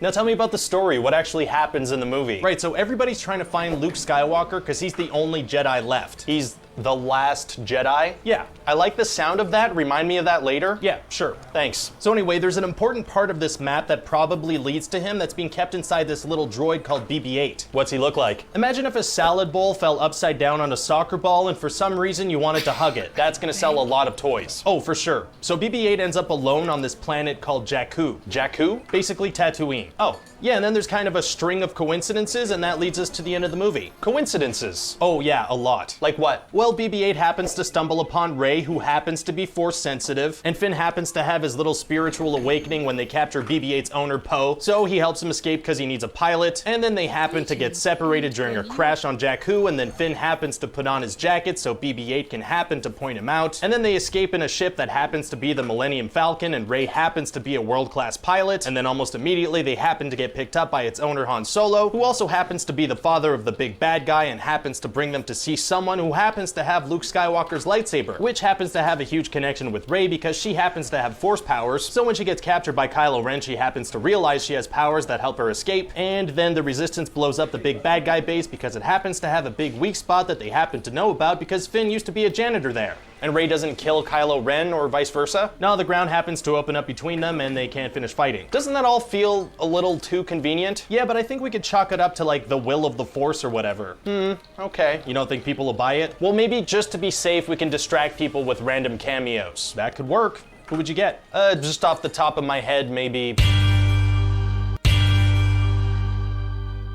Okay, so we have a lot of great stuff set up from The Force Awakens that we have to pay off in this movie, so let's start with Snoke. What do you have planned for Snoke? Sure, well, you know how he was this dark, ominous hologram figure? Yeah. Well, in episode 8, we're gonna see him in person, and he's gonna be more of like a disfigured old playboy. He is. Yeah, and he has like a really flashy gold robe on. It looks like what they probably give you if you rent a suite at a Trump hotel. Interesting. Yeah, so overall, he looks like if Hugh Hefner fell face first down an elevator shaft and then they did their best. And so do we find out more about him as a character? Oh yeah, definitely. So you know how in the first movie it was like, who is this guy? What's his deal? Yeah. Well, in this movie we confirm that he's like an evil guy. Oh, okay, saving him for a bigger role in episode 9. No, he dies. He does. Yeah, Kylo Ren cuts him in half. Wow, do you think the fans are gonna be disappointed, or what do you mean? Well, I mean, we kind of baited fans for 2 years with questions like, who's Snoke? And now he's dead. Right, that's what makes it so surprising. Oh, true, I didn't think of it that way. Plus, it gives more weight to the reveal of Rey's parents. Oh yeah, about that. They are nobody. Oh, really? Yeah, Kylo Ren says he saw it in a vision, so they're dead. They're nobody. Is he telling the truth? Yeah, I don't know. We're just gonna kind of gloss over it. Okay, so what about the other big cliffhanger? What's that? Well, at the end, Rey is handing Luke his lightsaber back. It's like a huge moment. Oh yeah, well, he just tosses it over his shoulder like garbage. Oh, yeah, and then he squeezes some boobs and goes fishing. Whose boobs? Just this big alien sea cow with 4 boobs. A big alien sea cow with 4 boobs. Yeah, and then the alien sea cow with 4 boobs looks at Rey like, you seen this? So we're really taking all the stuff that The Force Awakens set up and just throwing it out the window. Pretty much, yeah, but here's the thing. I don't think JJ actually had answers to those questions. What makes you say that? Well, I mean, you've seen Lost. True, okay, I see what you're saying. Yeah, so I figure let's just kind of wipe the slate clean. Fair enough, let the past die. Kill it if you have to. Oh, yeah. Yeah, I like that. Can I add that in? Sure, thanks. And oh, actually, there is one big question we are gonna answer in here. What's that? How does Kylo Ren look without a shirt on? Was that a big question? Don't tell me you've never wondered. No, I don't think I have. Well, the answer is surprisingly good. Well, okay. Yeah, dude works out. So what else happens in the movie? Oh, well, there's a really powerful scene where Kylo Ren, with his shirt on, is gonna kill his mom, Leia, like he killed his father. Exactly, but at the last second, he stops himself. Wow. But then it's too late. Leia's command post is hit by another ship from the First Order. Incredible. Yeah, and we see her body floating through space, and it's a really beautiful end for the character because you should have her fly back. What? Leia, have her fly back like Mary Poppins. But how? You know Mary Poppins? Yeah, I know Mary Poppins. Have her fly back like Mary Poppins. But how? She uses the Force? I don't know. Okay. I mean, I don't really have plans for her for the rest of the movie, but she could be in a coma. It's cool. Yeah, no, sure. I'll have her fly back like Mary Poppins. Awesome, thanks. I really like Mary Poppins. You're welcome. So I'm still not getting exactly what this movie is about. Okay, well basically imagine a car chase. Yeah, sounds exciting. Now imagine that chase was happening in space and really slowly, right? So basically that's it. The First Order is waiting for the Resistance to run out of fuel so they can blow them up. That doesn't sound super thrilling. It's not. And also the Resistance can't go light speed because the First Order can track them now. So they just kind of float around for the whole movie. So then Finn and this new character Rose go on a super long side quest that doesn't work. It doesn't work at all? Not even a little. And they go to this casino city and they see like slave children and slave animals. Oh, that's awful. Yeah, and they manage to free the animals, so they're like, you know what? No matter what happens, this was worth it. Not the slave children? No, they're still slaves. And what's the deal with this Rose character? Why is she in this? this? Well, she's there so Finn can have someone to say funny things to. Right, makes sense. Also, at the end of the movie, Finn is gonna make this amazing self-sacrifice and save the day, and she swoops in and stops him. Why? Because she wanted a little kiss. Oh, that's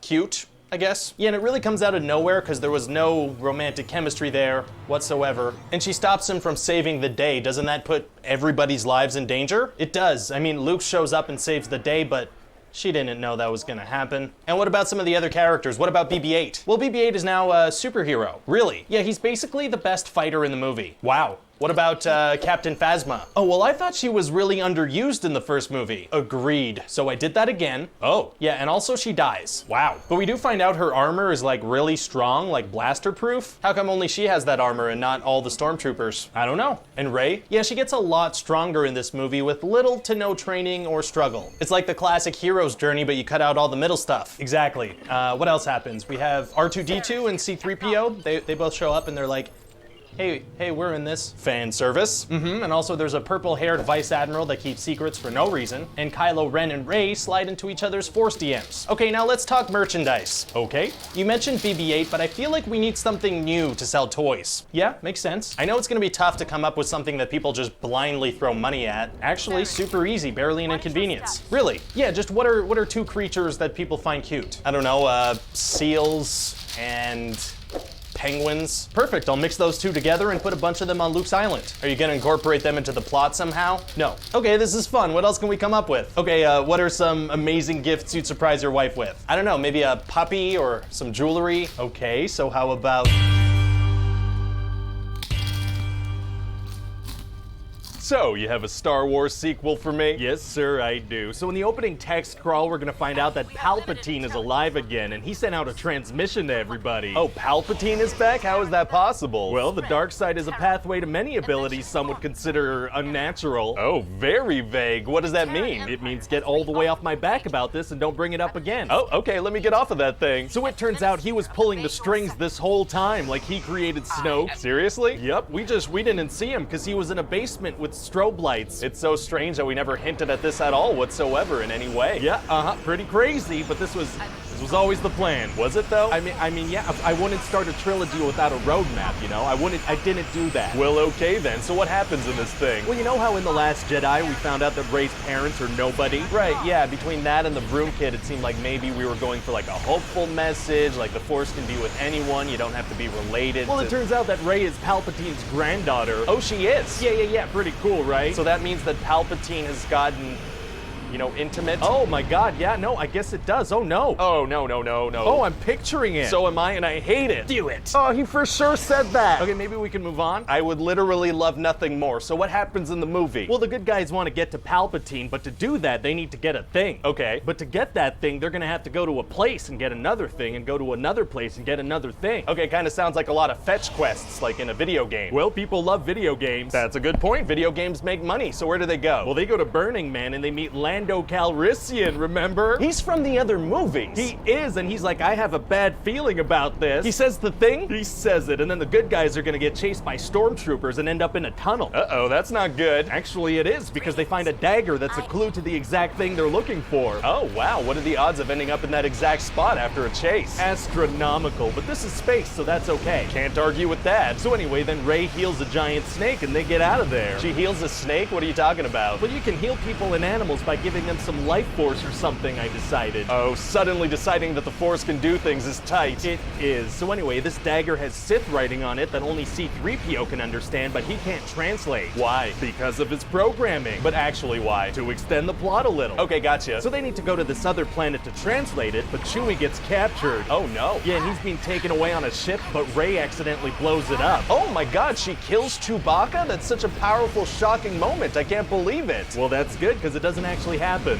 What? Well, I want this film to have impactful moments, but I don't really want to deal with the actual impact, so I'll usually, you know, undo them immediately. Oh, really? Yeah, so Chewbacca blows up, but it turns out he was on another ship, so it's okay. Okay. C-3PO has his memory wiped and has to say bye to his friends, but R2 has a backup, so it's okay. Wow. Rey stabs Kylo Ren, but then heals him, so it's okay. Could have been an interesting one. A planet blows up, but the characters we know get off it somehow, so it's okay. Wow, so not really many consequences at all. Well, when Luke said no one's ever really gone in the last movie, I really really took that to heart as, you know, a storytelling device. Yeah, sure seems that way. Yeah, so both Luke and Han are gonna come hang out a bit too. Sure, why not? So anyway, then they're gonna go to another planet to meet a Power Ranger that Poe used to date and a little alien dude named Babu Frick. Oh, what's his deal? Oh, well, he's just the cutest little merchandising opportunity. I love it. So then they go rescue Chewie and they get helped by Hux because it turns out he's a spy now. Oh, interesting. It'll be cool to see how that plays out through the movie. Oh no, he dies right away. Oh, he does? Yeah, we'll see in The Last Jedi, we turned him into a little baby boy, so I have to replace him with somebody intimidating. If you say so. I do. So then the good guys go to another planet and discover that the dagger points at a thing they need to get to go to a place. What, the dagger tells them where to go? Yeah, it turns out that somebody made this thing, so if you stand in a very specific spot and point it at the Death Star wreckage, it shows you where you need to go. And they just happen to be standing in that specific spot. And they just happen to be standing in that specific spot. Wow, wow, wow, wow. So then Rey finds this GPS thing that she needs, but then she's confronted by an evil version of herself for about 10 seconds. What? Why does that happen? So we can show it in the trailer. That's smart. So then Rey and Kylo Ren have a fight, and Finn is also there for some reason. Oh yeah, what's Finn up to in this movie? Well, he's gonna be there for sure. That sounds good to me. He's also gonna meet some other ex-stormtroopers that defected too. Oh, that's good, driving home the fact that stormtroopers are like real people, you know? Exactly, and Finn's also gonna kill a bunch of stormtroopers. Oh, he is? Yeah, he's pretty good at it now. But I guess he has no choice, right? So it's like a somber moment when he has to do it. I don't know, he shouts woo a lot when he kills them. Wow, I don't know how this guy feels about stormtroopers. Unclear, sir. He also has a big secret he's about to tell Rey when he thinks they're gonna die. Oh, what is it? I don't know. Fair enough. And what about Rose? What about her? Well, I mean, she was a major player in the last movie. Her and Finn kissed at the end of it. Right, yeah, but she has to study, so. She has to study? Yeah, I mean, she would have gone on the adventure, but she has, like,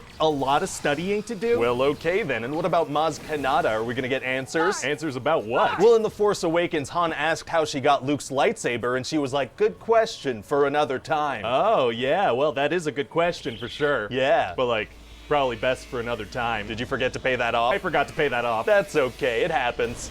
I mean, a lot. So anyway, then Rey's gonna go confront Palpatine on this planet called Exegol. Okay. And the Resistance are gonna fight a massive fleet of Star Destroyers. How did Palpatine build so many Star Destroyers and staff them? By being off screen for several movies. That works for me. So what ends up happening on Testicle? Exegol. What did I say? Well, Palpatine is like, you know, Rey, if you kill me, my spirit's gonna take over your body. I guess that can be a thing. And then Ben shows up and Palpatine's like, ooh, a Force Dyad. A Force Dyad? A Force Dyad. So then he turns into a Dementor and starts sucking the life out of them. So stuff is just kind of happening, huh? Stuff's just kind of happening. So then he throws Ben off a cliff thing. Uh-oh. And then everything's just going awful. I mean, there are way too many enemies in the space battle. Oh man, it's gonna be tough for the Resistance to win now. Actually, it's gonna be super easy. Barely an inconvenience. Oh, really? Yeah, cause see, just when it seems like all hope is lost, Falcon's gonna be like, on your left, and a bunch of heroes show up. What? Sorry, Lando's gonna be like, we're here, and a bunch of heroes show up. Oh, very cool. And then Palpatine's gonna use lightning to attack Rey, and he's gonna be like, I am all the Sith. Wow, wow, wow, wow. And then Tony's gonna be like, and I am Iron Man. What? Sorry, Rey's gonna be like, and I am all the Jedi. I love it. Yeah, and so he's shooting lightning at her, and she's blocking it with a lightsaber. Yeah. Yeah, and they're struggling, but then she uses two lightsabers, and that does the trick. He gets hit with his own lightning. Couldn't he have just stopped shooting the lightning? Yeah, but he doesn't. That's kind of his thing. It does seem to be. That guy zaps himself a lot. So then Rey dies. Oh, okay. But then it turns out Ben isn't dead, because falling off of things doesn't really mean anything in Star Wars. Right. And then he transfers some life force to Rey, so she wakes up. Wow. They should kiss. What? They should have a little kissy kiss. Oh, I don't really know that there was like a romantic... Make them kiss. Okay, yeah, so they kiss, and then he dies. Oh, he dies? Well, yeah, he transferred the last of his life force to her. Oh, so she can like transfer it back to him now? Well, yeah, but she doesn't. Oh, savage. So then all the good guys are gonna have a big party. Very fun. And Lando and this ex-stormtrooper girl talk about how she doesn't know where she's from, and he's gonna be like, well, let's find out. So what does that mean? Unclear, sir. Either a spin-off adventure, or he's gonna hook up with somebody 55 years younger than him. Wow, well that's either exciting or gross. Potentially both. So what do you think overall? Well, it sounds great, but one thing's kind of bugging me. What's that, sir? Well, you said that Palpatine like transmits a message. I just wish we could hear what it was. Oh, yeah, I actually had a pretty cool idea about that. Oh, you did? Yeah. Have you heard of Fortnite? What?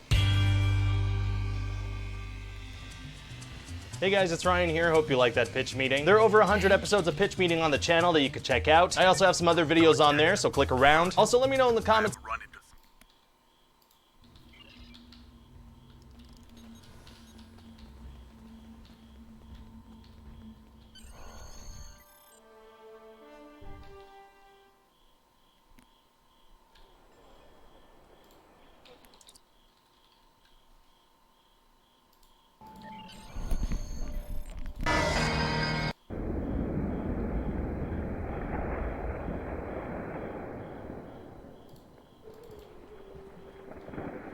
Hello my friends. Today I will show you another interesting video. Let's get started. Lubuskie Centrum Czystości. Greetings.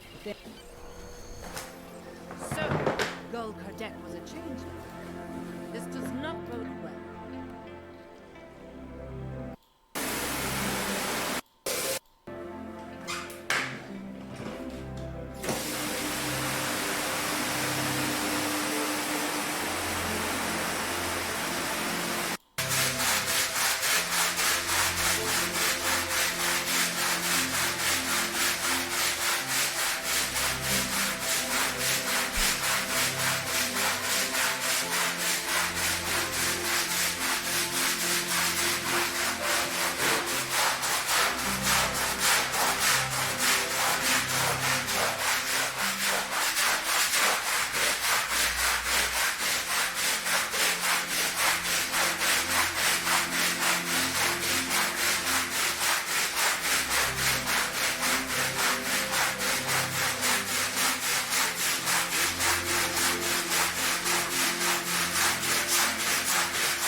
Grammarly helps make your writing clear and concise, no matter where you are. He would latch onto my face.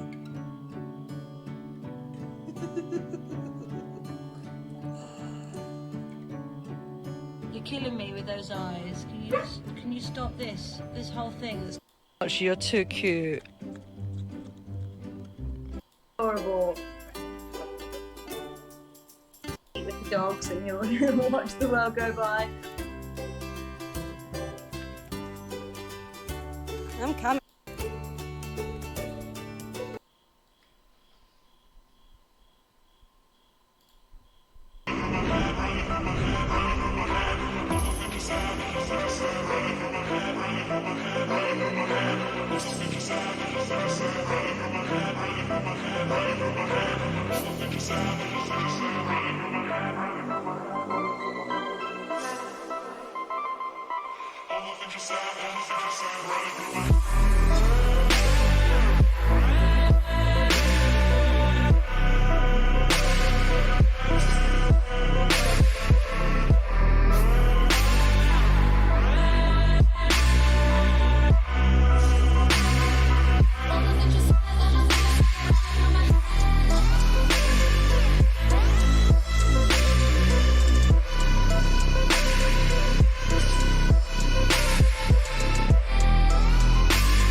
body already know how to play. But work it, keep it tight every day. And I know you need a taste. You're gonna minimize what your face is doing, and you're gonna put more power and specificity in what your body's doing. Cat, can you boogie the artist? 5, 6, 7, 8. Look, 2, 3, no. So I see Kat's face in her eyes, and she's connecting 3 seconds before either of you are. She understands that dink, dink, dot, that moment when you look, that's the money shot. If this were an artist and it were a music video, your face would be right there. And if you're looking down, it's like you're gonna be swapped out. Even if I'm the choreographer and I love you, the director's gonna be like, swap her out. Look, 2, 3, 4, shoot. So, like, the way that they're pushing out is so clear, and I feel so.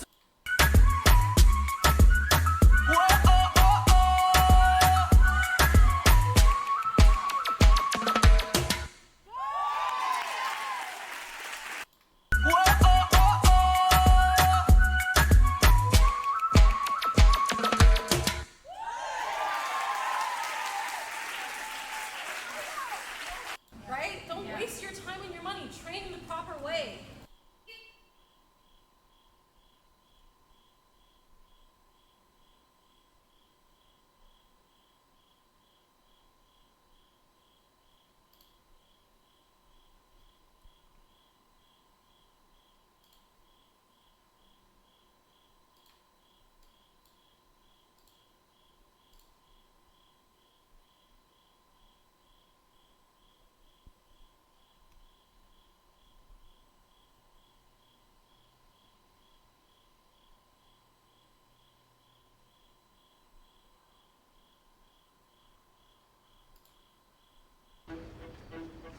Your mom's gotta go. Oh, she's family. Like door.